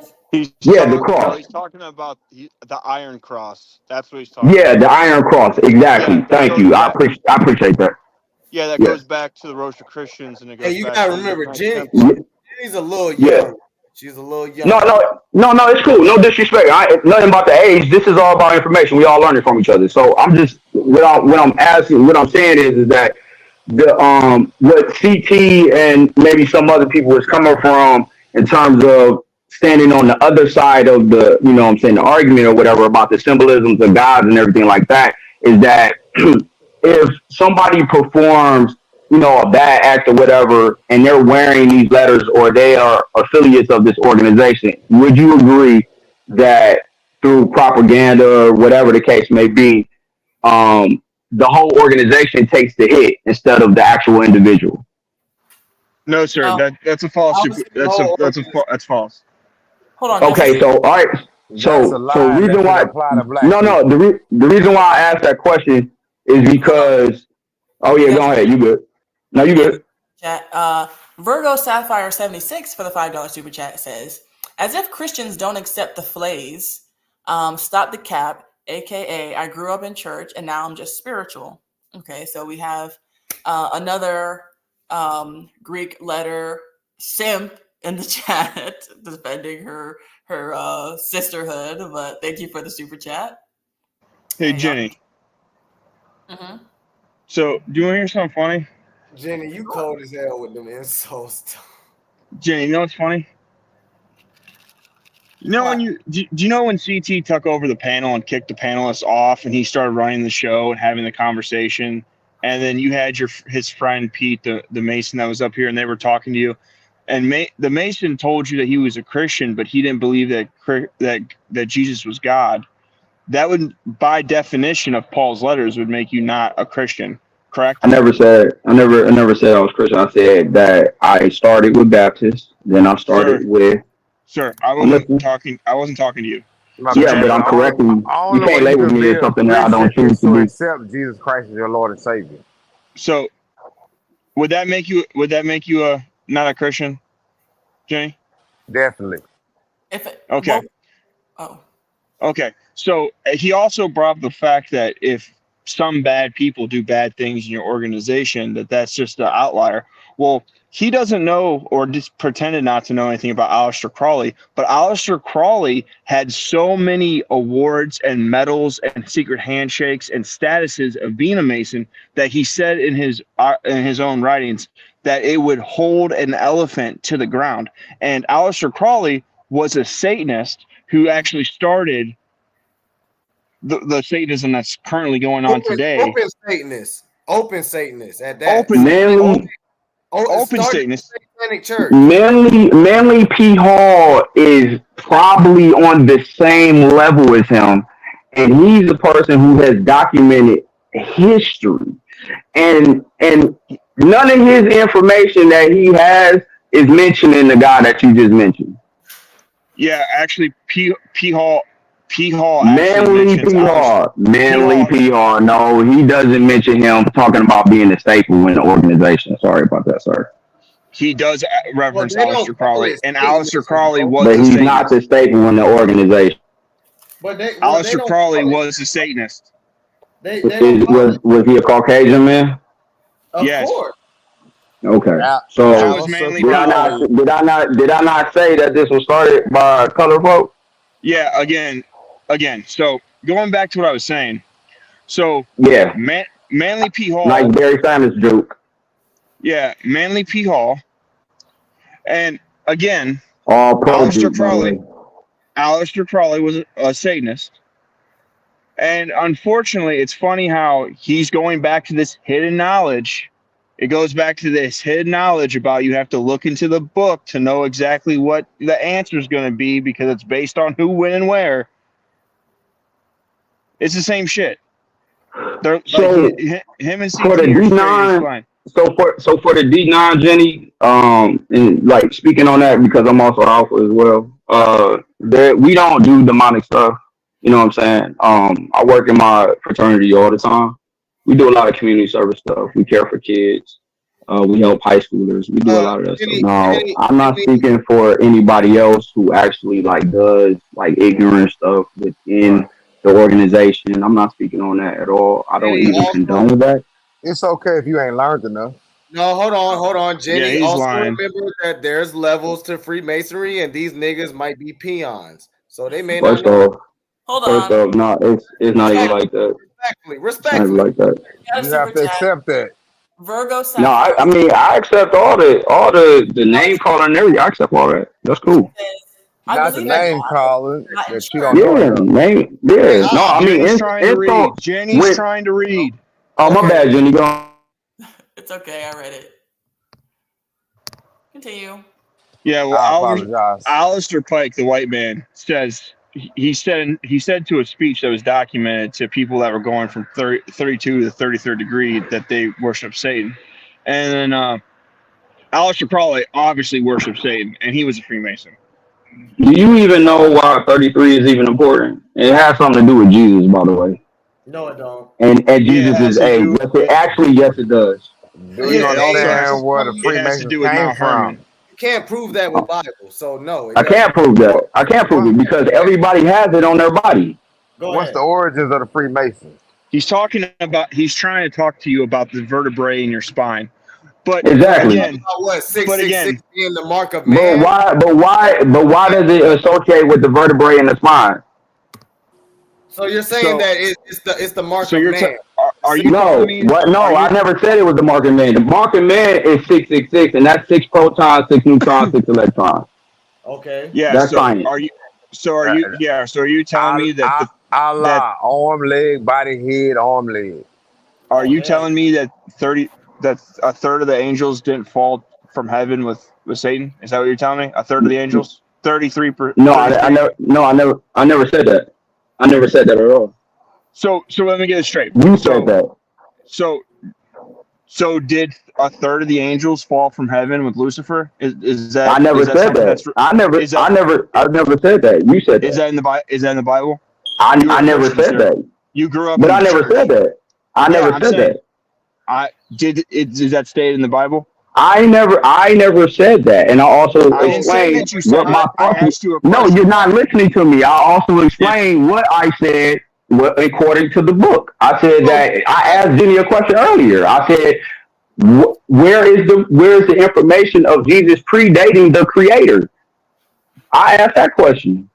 And there wasn't no pressure for her to answer that question. No Christian ever said that Jesus predated the creator. Jenny did say that because I asked her that specific question. And Jenny, I'm not trying to put you out there and throw you under the bus. I'm just saying that was a specific question that I asked. And Yeah, you asked it, but no one made it the claim. predates. But she did. She said he predates the creator. I want to clarify. I thought you said, does he predate the creation? Jenny, this is getting out of hand. I'm gonna bring Petey back in a minute. This is getting out of hand. Jenny, have you ever taken martial arts? No. Okay. I have. I've taken martial arts. Petey's taken martial arts. Is it demonic is the belt? Are you familiar? Well, you know everything about fraternities, sororities, Jenny. So certainly you know about the belt system, right? Is the belt system demonic? I haven't looked into it. I wouldn't put it Exactly. past it. Okay. Pity, do you think this is the do you think I'm onto something here, Pity, in terms of everything could be seen as rituals and pledging then? Yeah, actually, like what I'm about to say is I'm about to respectfully say that the gentleman that's on the other line, they got it. Whatever they was trying to prove with me, okay, I'm a fraud, I'm this and that and the third. I can accept that. I can live with that. That's cool. But however, I also know where I stand, I also know what I see, I also know what I do as an individual, and I know what my brothers do as individuals, including you. CT. So I'm not like, I'm respectfully like bagging out, and they can have the win because it ain't really never about a battle. It's about educating each other. But the attacks from Christians is ridiculous. I mean, even the little comment, Jenny, you know what I'm saying? No offense, but the comment to my sorority sister, like, that wasn't really even called for. She was standing in her place, just like y'all standing in your place on what you believe. But it's the insults that make it crazy, because it's like it's supposed to be a respect on both sides. And so if you representing Jesus and you representing and standing on that, then it's like, why is this such an insulting thing when you're talking about demonic or organizations and stuff like that? And so it's like the insults is like ridiculous. Just keep this in mind. Who's attacking who? And you said it. No, I get it. Yeah, no, I get it. But it's just, I'm just saying, like, we can't listen to each other and learn if it's a constant attack, and it's always about proving some stance or proving whatever. And so that's the reason why I asked the question earlier. I was like, what is the point of all of this? Like, what are we trying to prove? We trying to say I'm better than you. You going to hell? Like, what is it? That is the point. The point is, I know that's the point, but I'm waiting on somebody to say that. This is not an isolated. Nobody's not saying that. It's not an isolated conversation. This is fundamentalist Christians, and then I'm going to be blatant. I'm going to be blunt. People who just got into Christianity. They bastardized the Bible. They bastardized the teachings of Jesus Christ, and they interpret whatever Jesus means from their perspective. The Bible is coded though. Like, no, I don't even know if anybody on here know how to decode it. And so the thing is that they look at the strength of a fraternity or sorority, which, by the way, is Christian. Most of them are Christian based anyway. And they see these people who are really doing the work, because most Christians aren't doing shit. Let's be complete. And Jenny, you know exactly what I'm talking about because you've seen it probably in your own church. Most people are just talking. They're not really. Jenny, I will commend you for evangelizing, going out.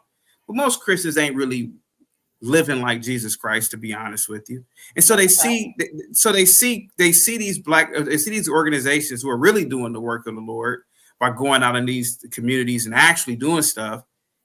And I'm telling you, they hate. It's just all hating, to be honest with you, because the Greeks don't hate on the Christians, even though the Greeks are Christian, to be honest with you.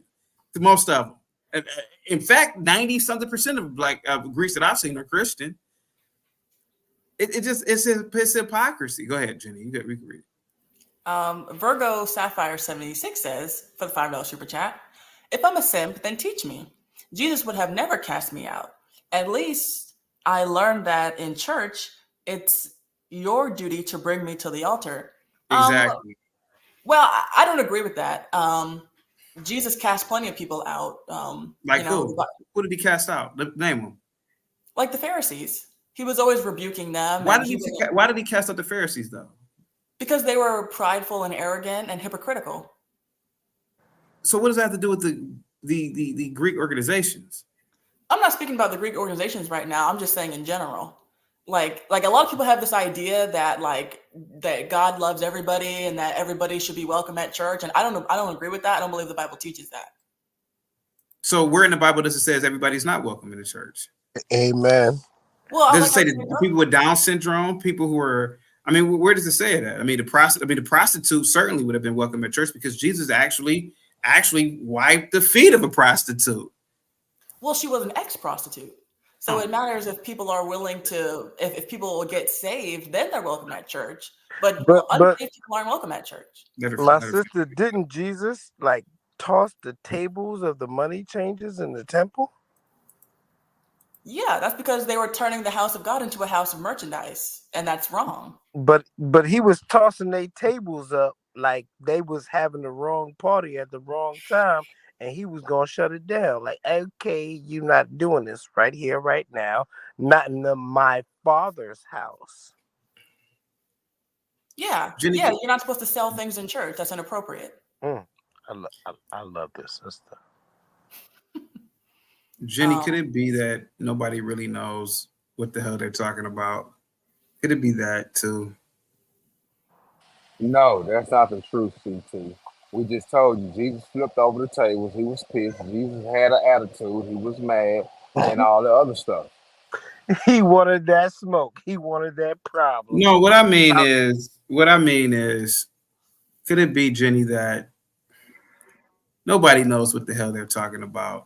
And the fact that it doesn't say in the Bible you can't pledge or pledge to something. I think that it's the. Go ahead, guys. It says don't worship false deities, CT. And it says have no works with the unfruitful, have no fellowship with the unfruitful works of darkness, but rather reprove them. So what does that have to do with pledging? Because these Greek organizations, they have unfruitful works of darkness. What does that mean, Jenny? What does that mean? Jenny, what do we do that? Vito, give me a second because I'm actually in the organization. So what do we do that's unfruitful, Jenny? Because I'm confused. What have we done that's unfruitful? Well, you guys, you guys hate each other until y'all die. I apologize. Hold on a second. Hold on. What do we do that's unfruitful, Jenny? Well, one of the main things that you guys do is that you're a respecter of persons, and God doesn't like that. He does not like partiality, and so you're making this stuff up, Jenny. What does that mean? Fact. I'm asking you. What is that? Okay. What does that mean? Yeah, so to be partial means to have preferential treatment for certain people, and we're not supposed to be that way. We're supposed to respect everybody and see everybody as equals. No, you don't, Jenny. They're very pride and arrogant. Hold on, stop, please, guys. Please, let me talk to Jenny, please, guys. Let me talk to Jenny. Jenny, stop. I rock with you, Jenny. But a few months ago, you literally said that you wouldn't want any gays at your house for dinner. You don't view gays as your equal. Because they're filthy. But you don't view them. I thought you just said everybody as your equal. That's within reason. Oh my God. That's reason from your perspective. That's what the Bible says. Jesus never said that he would not eat with gays. Jesse Dahmer can't eat at my table. He said they're stop. What did you say, Jenny? And all reprobates, they're Jenny. You just said that we were all equal. Would you eat with gays? Jenny, guys, please stop cutting me off. Please, for the love of God, stop cutting me off. Jenny, you just said that we are all equal. You just said that the Greeks look down upon certain classes of people. Jenny, you've done it yourself. You look down upon certain people. Gays are still human beings at the end of the day. Yeah, they have a filthy lifestyle from our human perspective, but doesn't Jesus love them equally? Jesus never said no. I would like to stop being cut. Jesus, Jenny, never said that he didn't like gays. And you Christians, you love using the New Testament instead of the Old Testament. So let's just use the New Testament. When did Jesus in the New Testament say, I rebuke the gays, they're filthy scum? When did he say that in the New Testament? In Romans chapter 1, verses 26 through 31. Okay. Did it say it verbatim? I'm Jesus, I don't like the gays. Doesn't say nothing verbatim ever. Verbatim. Wait a minute. Stop it. Jenny, did he say that verbatim in Romans? What did he say in Romans, Jenny? Because Jenny, actually, I know the Bible. I've actually read it a couple of times. I don't really brag about it. But Jenny, what did it say in that exact yes, scripture? You do. What did it say in that scripture? I'm pulling it up so we can all look at it. Because this idea that God likes homos is new and foreign to the Bible. But Jenny, here goes the thing, though. Here goes the thing. I never said that God likes gays or anything like that. You are saying that it's bad for people to be Greek or pledge because what you just said, right? Because we have this, because the Greeks look down upon people or whatever, right? But you yourself said that you wouldn't allow a gay into your home. Jesus would allow a gay into his home. No, he wouldn't. Yes, he would. Jenny, what are you talking about? Jenny, when did in the New Testament did he ever say, I don't like gays? Here it is. It's in Romans 1. So here he explains. Okay. Romans what? Read it, please. Romans chapter 1, starting in verse 26, it explains how someone becomes a reprobate, which is what all homosexuals are. And it says that for this cause, God gave them up to vile affections, for even their women did change the natural use into that which is against nature. So they became lesbians. And likewise, also the men, leaving the natural use of the woman, burned in their lust one toward another, men with men, working that which is unseemly, and receiving in themselves that recompense of their error, which was meat. And even as they did not like to retain God in their knowledge, God gave them over to a reprobate mind to do those things which are not convenient. And so here, because if you look up, like I was explaining earlier, the Bible study technique of the law of first appearance, what you'll find is that the first time the word reprobate is used, it's in the book of Jeremiah, and it says, reprobate silver shall men call them because they have been rejected. And so someone who is a reprobate is somebody who God has rejected. And so it says here that these people, they've been rejected by God. And so they're not allowed at church. They shouldn't be invited in anybody's home. They should just be executed by the government.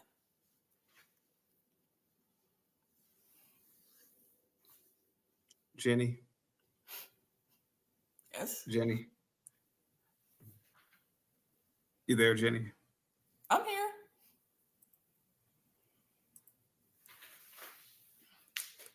How long have you been a Christian, Jenny? Almost approximately 20 years, since I was about 6 years old. That's when you got baptized at 6? No, I got baptized when I was 18. Hey, CT, where in the New Testament? What were you doing for give me a second, Savage. What were you doing for 12 years, Jenny?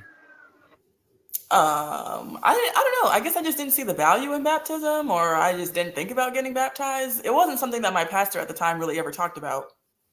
Hey, CT. Savage, please give me a second. Can I ask you a question? Since you've been going at it with her for 20 minutes? Sure, Savage. Can you tell me where in the New Testament or the Old Testament where it says that a man and a man is a marriage, or a woman and a woman is a marriage under God? Could you tell me that verbatim? It doesn't say it at all, bro. It doesn't say it at all, man. It doesn't even justify it. But what I am saying, where does it talk about marriage at in the Bible then? What does it say marriage is? I have no idea where it talks about marriage at in the Bible, man. You've read it a few times, though. You don't brag, but you've read it a few times. Listen. So where does it state that marriage is? I don't recall it saying it anywhere in the Bible, to be completely honest with you. Okay, so Jesus clearly makes the reference of the church being his bride. Look, man. Look. At the end of the day, look. Jenny did this show. It's fine. Okay? I am telling you as a person who's actually a part of an organization that we don't worship the goddamn devil. Can't believe you. But I'm going to tell you this too, Jenny. I don't believe that the devil even exists, to be completely honest with you. To be 100%. That's why you're not a Christian. I'm more of a Christian than you are, sir. I don't see Jesus in you. I don't see Jesus in none of you guys, to be completely honest with you. That's fine. That's great. Fine. Right, but you're not a Christian, so you're no one to judge. And again, you're no one to judge me either. That's the whole thing, man. Like, I'm not judging you all. I don't give a shit. That's what you understand. So the fact is that I'm telling you, as an actual member of an organization, we don't worship no goddamn devil. The devil does not exist. It's bullshit. It's something we made up. Jenny, it's bullshit, Jenny. Is the devil even mentioned in the Bible, Jenny? Is hell even mentioned in the Bible, Jenny? Yes. Yeah. Is hell mentioned? Where is the devil mentioned in the Bible, Jenny? In the Old or the New Testament? He's mentioned in both. Okay. Describe the devil then. Describe your pledge.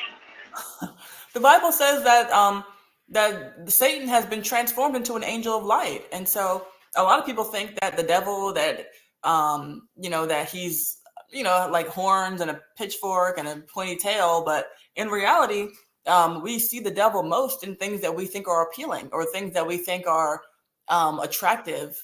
So you don't think it's attractive to do humans? You don't think it's attractive to do social services and human services for people? No, that is a good thing, and that's kind of the thing that can attract people to these organizations, but that's a smokescreen. Oh my God! But Jenny, how do you know it's a smokescreen? Because I know that they do underhanded evil stuff as well. But I'm telling you, as a person who's actually a part of an organization, what underhanded things are we doing? Well, I was explaining it earlier. Give me one thing that we've done underhanded. Well, even if it's not your specific group, because I didn't pull up any stuff about your specific group, but fraternities and sororities in general, they are founded off of Freemason principles, and they do have demonic origins. Jenny, that's a fact. Jenny, listen, you can believe whatever you want to believe, Jenny, and I respect it. Jenny, as an actual member of these organizations who've been hearing this stuff for 20 years, I've been in the hood for 20. I've been in part of my organization for 20 years, Jenny. It's exhausting hearing this, and I am telling you, man, when people renounce their letters, it's normally somebody who is either a religious freak or somebody who wasn't a good bruh or a good sorority sister. And then they try to say, "Oh, it's demonic." What was demonic about it? You should ask these people. Oh, well, really, what's demonic about it? What were you doing that was demonic? Were you in a pentagon with candles around you, worshiping the devil? Like, what are you talking about? It's they'll look into the crescent and the shield. Like one of the things that I was going to pull up is about the organization, the Chi Omegas, which is the largest sorority in America. I know what Chi Omega is. Chi Omega. Yeah, I know what Chi Omega is. Oh, Chi Omega, yes. And so right here, you can say Chi, but yeah. In their symbols, it's stuff like this is hidden in plain sight. Is that they have a skull and crossbones on their badge, and then one of their symbols is an owl. And an owl is a very common and heavily used symbol of the occult and a symbol of the Illuminati. And so, what if it's just an owl? An owl, like, okay. What if it would have been a turtle? What if it been a cockroach? Like, we would have made some bullshit up for that too. We'd say, "Oh, that symbolizes this. That symbolizes that." What if Jenny? What if all this is just bullshit? Like, what if it could have been a vulture? Jenny, don't you? Isn't it coincidental that the same animal that is used a lot in the occult is used in this sorority? Why is that? Jenny, it's made up. Like, listen, Jenny. If I were to tell you this, Jenny, what if all this shit is just made up, right? Me and you, we start some organization, right? And then we say, well, what kind of animal do we want to represent us? Oh, what about the zebra? Why is that? Well, the zebra is untamed, and we represent an untamed nature. It's just bullshit, Jenny. It's bullshit that human beings have just made up. It's meaningless. It doesn't mean anything, man. I think that you're being kind of naive, CT. I mean, these groups. They weren't founded out of thin air. These were people who had the money, first off, and the power to create organizations, and then they have these symbols of the occult tied to them.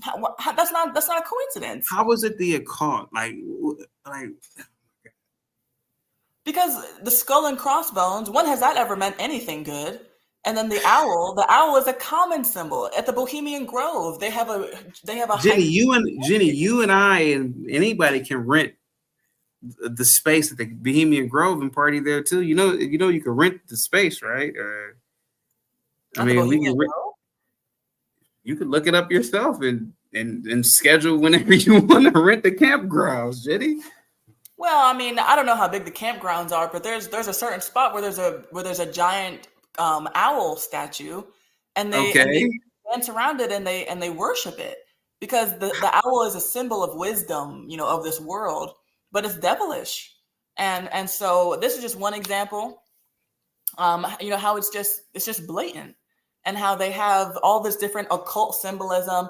They have like I kept doing earlier, they have the all-seeing eye. This is the eye of Horus.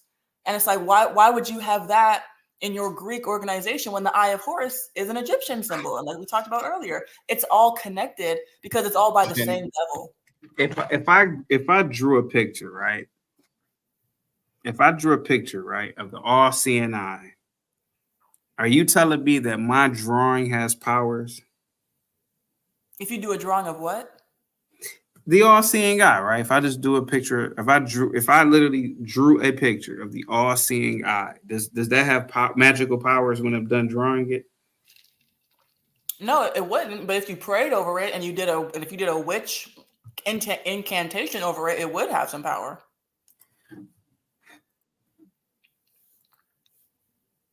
I mean, are you saying you like don't believe in like demonic spiritual forces influencing? I do not.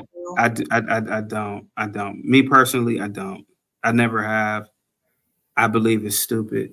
You don't believe in witchcraft? I don't. I believe that it's bullshit. I believe in science. I don't believe in witchcraft. Jenny, I'm sorry. I just don't. Yeah, I don't. I've never. I'm 1,000% serious. I'm being honest with you. I don't believe in that shit. I don't believe in. I just don't believe in that. I never have. I don't believe that people have magical powers. I'm sorry. I don't believe that spirits can be conjured up. I don't. I believe in testable data or testable information. And I'm listening to you. So you believe, but you believe in the spirit realm. Like you believe that. You don't believe in this. I don't understand that. So you don't believe in the human I'm about to say. I'm sorry. You don't believe in souls and spirits? I don't. I thought you didn't know this about me. So no, I don't. I believe that everything is based in reality. In reality, I believe everything can be tested. How do you test the soul? How do you measure the soul? Right? What is the metric of it? What is a soul? Or is it some sort of energy? I just don't believe in the metaphysical aspect of a soul. I just don't believe it. I just don't. I never have, to be completely honest with you. No.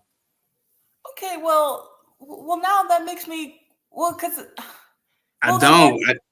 What? How do you believe in God then? Because God is spirit. So the idea of God is a theory, in my perspective, right? So it's an idea of like, okay, so for some reason I have the ability to realize that I am something, right? And these beings around me look like me, and they are something that looks like me. So we are a part of something. How did we get here? All right, well, we got here through our mother and father. Okay, well, how did they get there? Right? Well, they got there through their mother and father. But the biggest question I've always said is, well, where did all of us come from? So we all came from some sort of, in my opinion, some sort of a source as defined in the dictionaries, a beginning.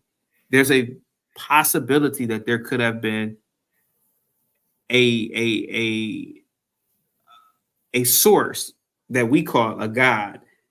But what was God? What is God? Is God energy?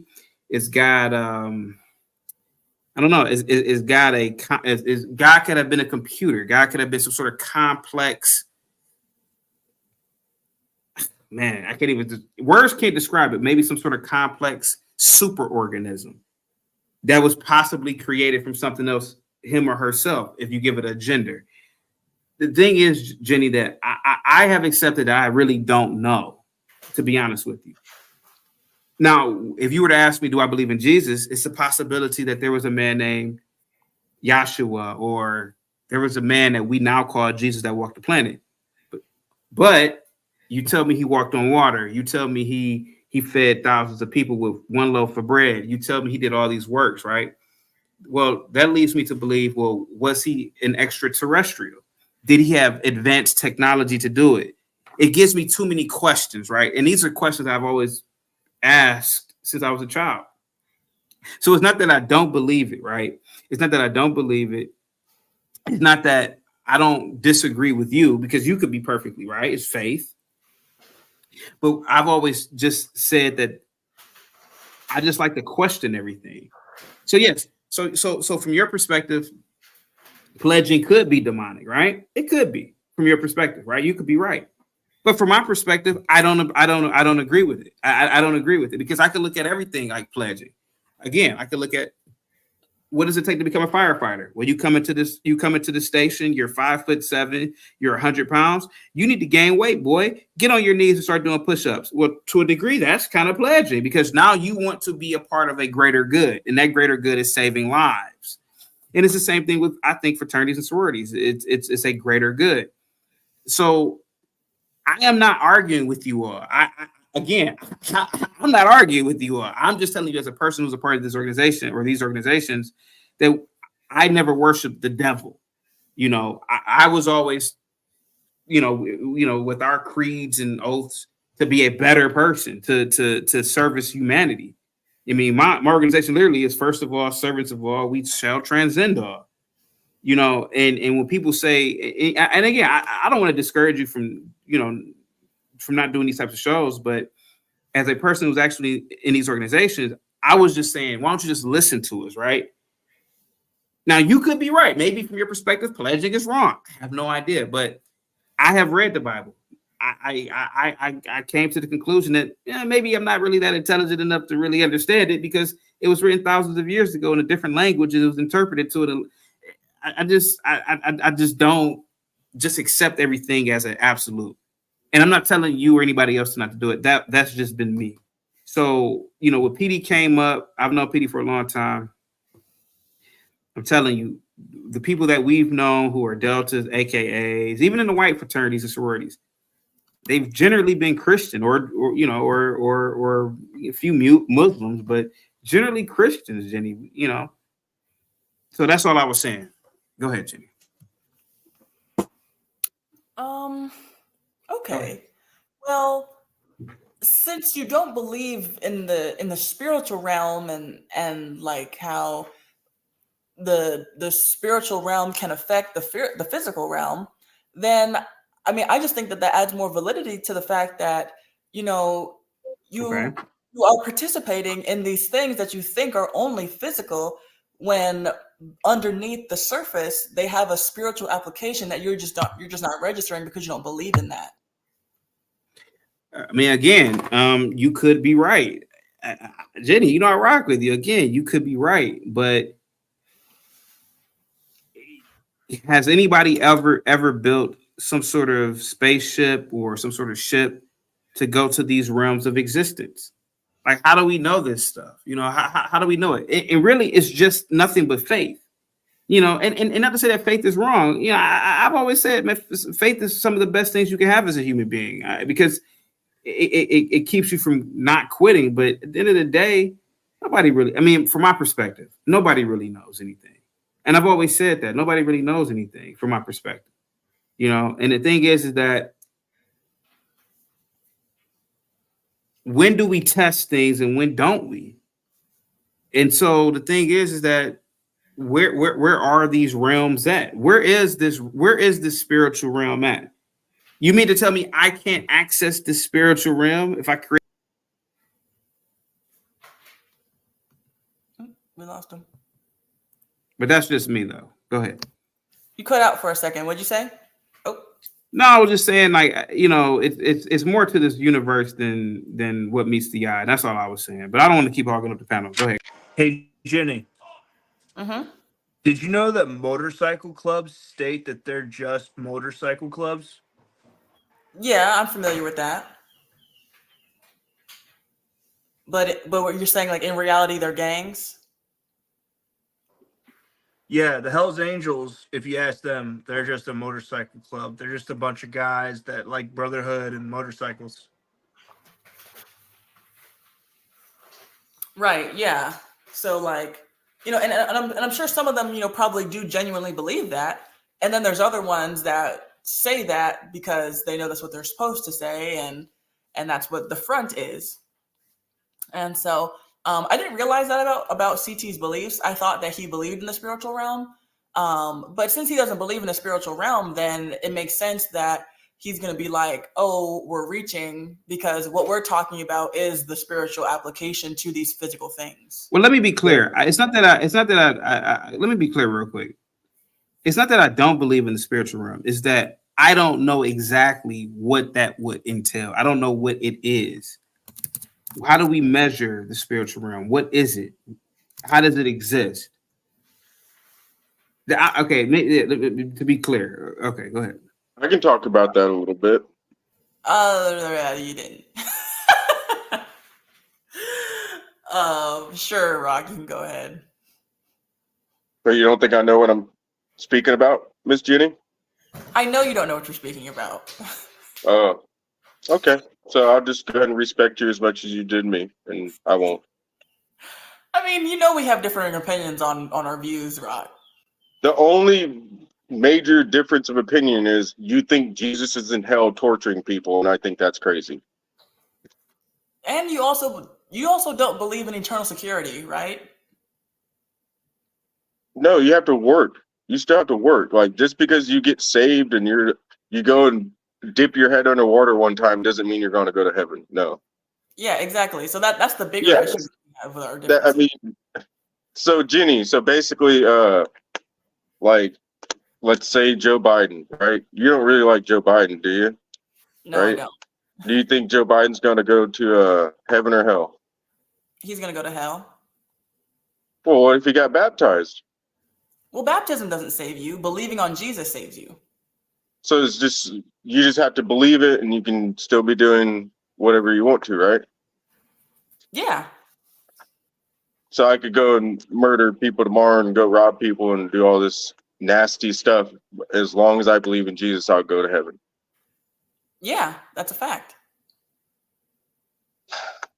I mean, yeah, those are the two things we disagree on. But why do you want to attack what I have to say about the actual scientific proof that there are things here that we can't see? Number one, because we only see so much of the spectrum of infrared, the spectrum of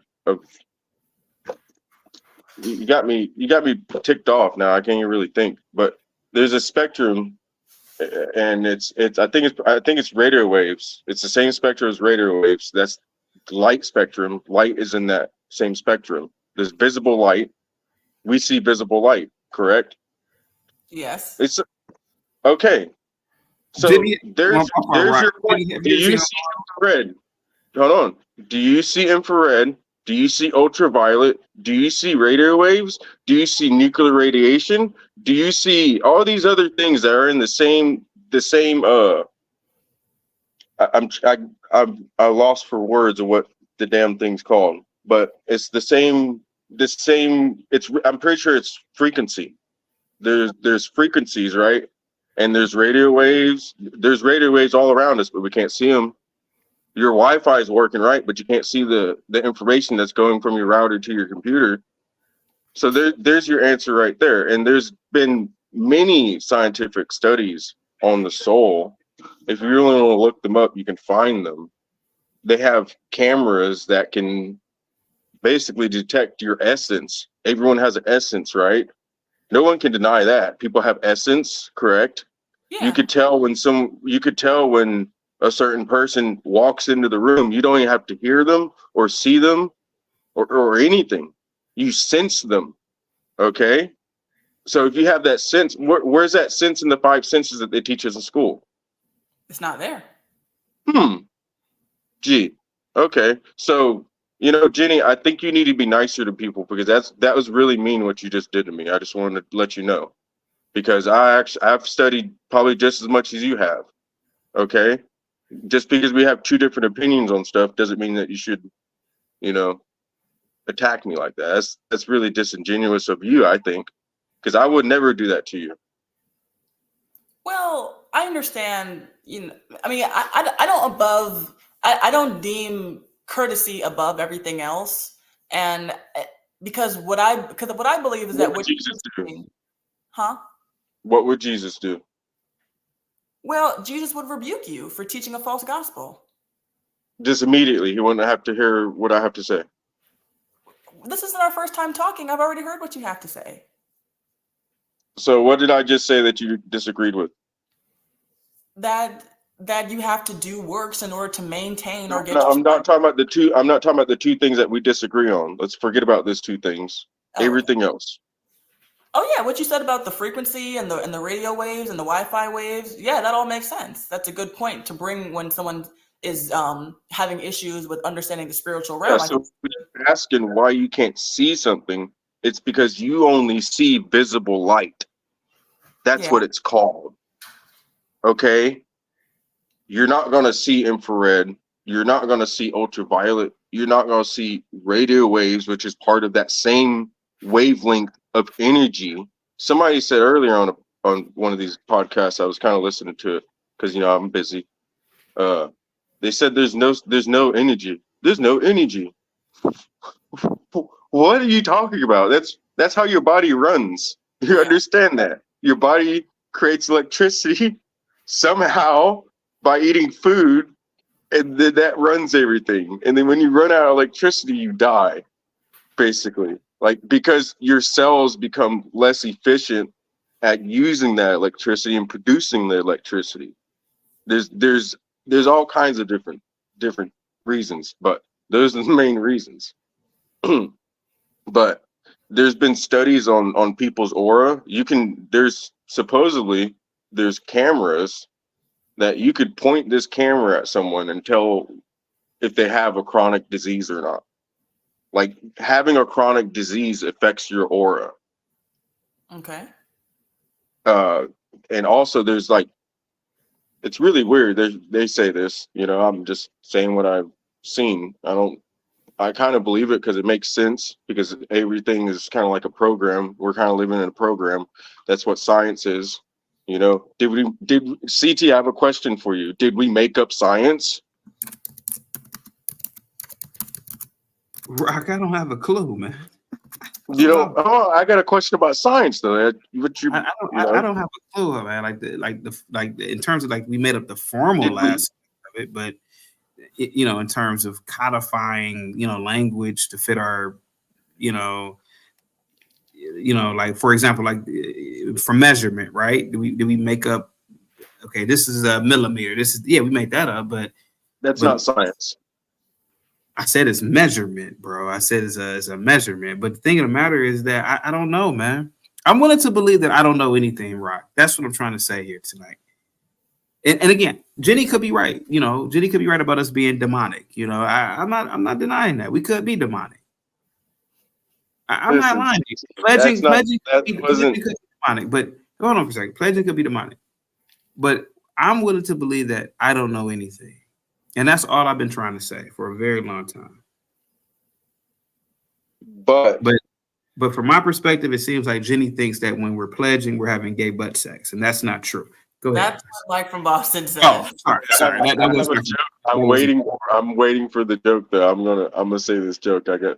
I know how CT was hazed, but I don't want to say it just yet because they probably kicked me off. But I was never. I mean, go ahead. What was the joke, bro? Listen. No, I'm gonna wait for it. But CT, you understand about visible light, and science. We didn't create science, believe it or not. We kind of discovered all this stuff. Like, do you know science we didn't create oil. We didn't create oil. We discovered oil. We didn't create electricity. We discovered electricity. But that's not, bro. Science is just nothing but the measuring of data or the measuring of information. It's not repeatable. No, it is science. You do science every time you drive down the road, because science is you looking at life around you, basically. Like that's the lowest form of science. And then you have hypothesis, right, about what you're seeing around you, and that's a little bit deeper. But science is just as easy as cooking something, right? But we didn't discover. We discovered science. We discovered chemistry. We discovered physics. These things we didn't create. That's why we're still trying to figure them out. Because if we would have made them all up, then we would know everything, right? If we would just make it up, we're just making it up on the fly. I think the technology kind of proves, and even I really do feel like the world proves that there is some sort of creator that put everything here for us to discover. Because every advancement, every whatever, all it is discovering something. Just like your ideas. Yeah, they're mild. I would say they're mildly unique, but most of them are of essence of what you've been taught, what you've listened to, what you've gone through, what you've experienced. You know, it's influence from the outside, most people's actions throughout the day. But what do you think about that, Jenny?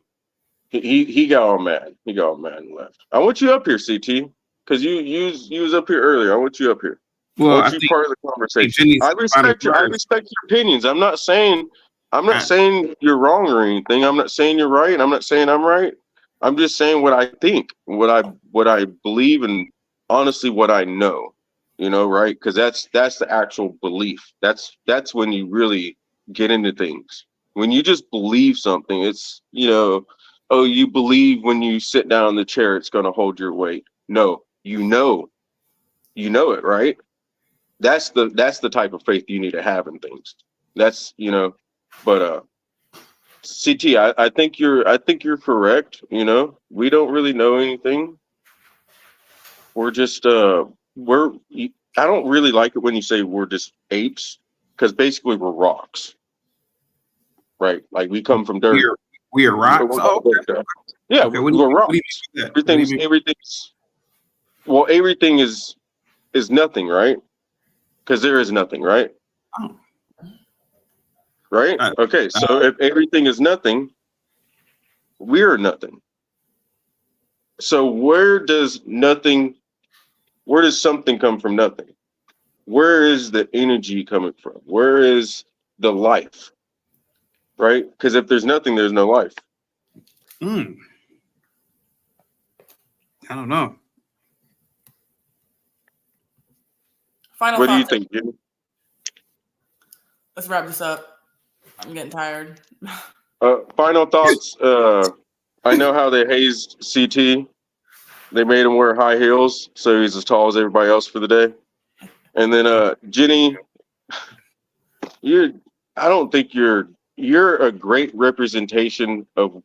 I'm pretty dang sure, I can't remember exactly where in the Bible, but it says women should not be preachers, because you're very emotional. Actually, Jenny's not emotional. That's where your thoughts are coming from. It's coming from an emotional standpoint, not logic, right? Because logic tells you if you keep doing the same thing over and over again, you're going to get what's expected. Okay. Logic doesn't tell you if you keep doing what you're doing and then one day you stop it and then you keep doing it, you're not going to get what you deserve. And if you don't believe in faith or whatever, that's fine. I'm not talking about you, Jenny, but anybody, if you don't believe in faith, I guarantee you probably believe in karma. So what is karma? Karma is a reaction. It's you reap what you sow. That's real.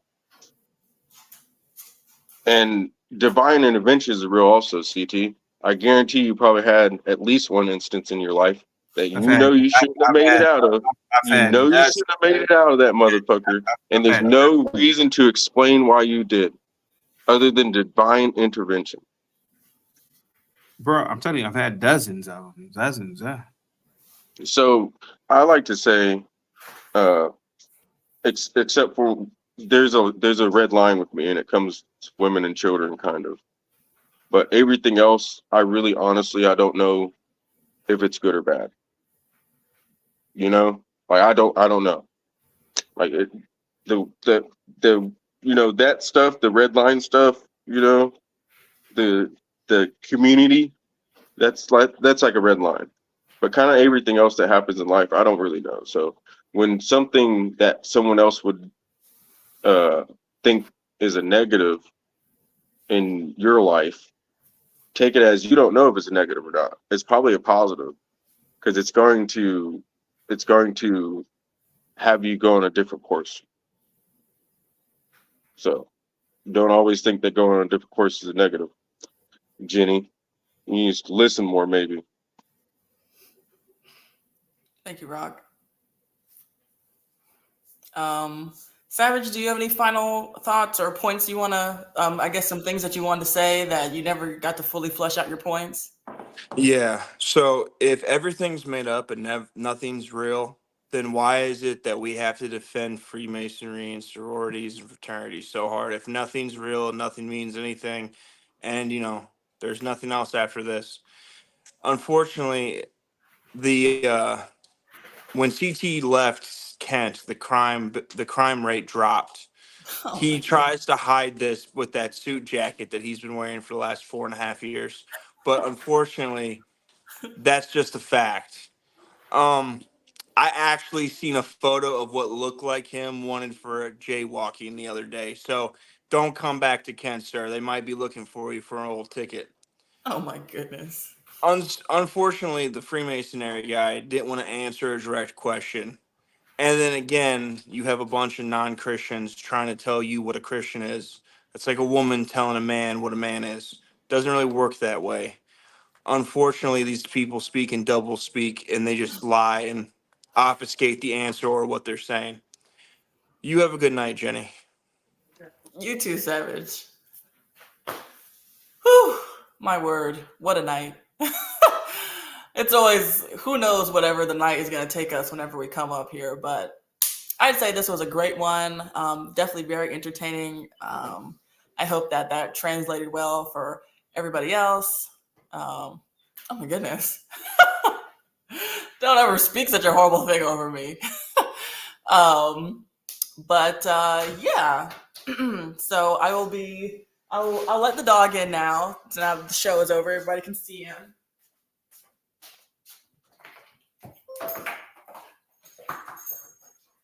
He's a very good boy, but he likes to jump up on me and like chew on my arm, and he's like really loud. So yeah, down.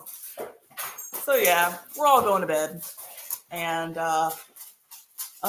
yeah, be sure to like the video, subscribe to Chaotic for allowing us to speak freely on his platform. In this day and age, especially after the verdict that we all saw with that kangaroo court, free speech is under attack. And so, as you could tell, CT, oh my gosh, as you could tell, CT did not appreciate the topic of the night, but he still allowed it to happen on his own platform. And so let's give a big round of applause for CT. He might not agree with my speech, but he'll always defend my right to have it. And so that's always good. What's his name? His name is Cash, like money, Cash Money. But yeah. And so that's all for tonight, friends. Baby Jones and I are headed to sleep. I'm 13 weeks this week. I wanted to give you guys an update. And I'll let you see my bump. So this is me at 13 weeks. And we are headed to bed. So everybody, you have a great night. And I will talk to you next Friday on my home channel. So good night. Oh, wait. I have my outro I have to play.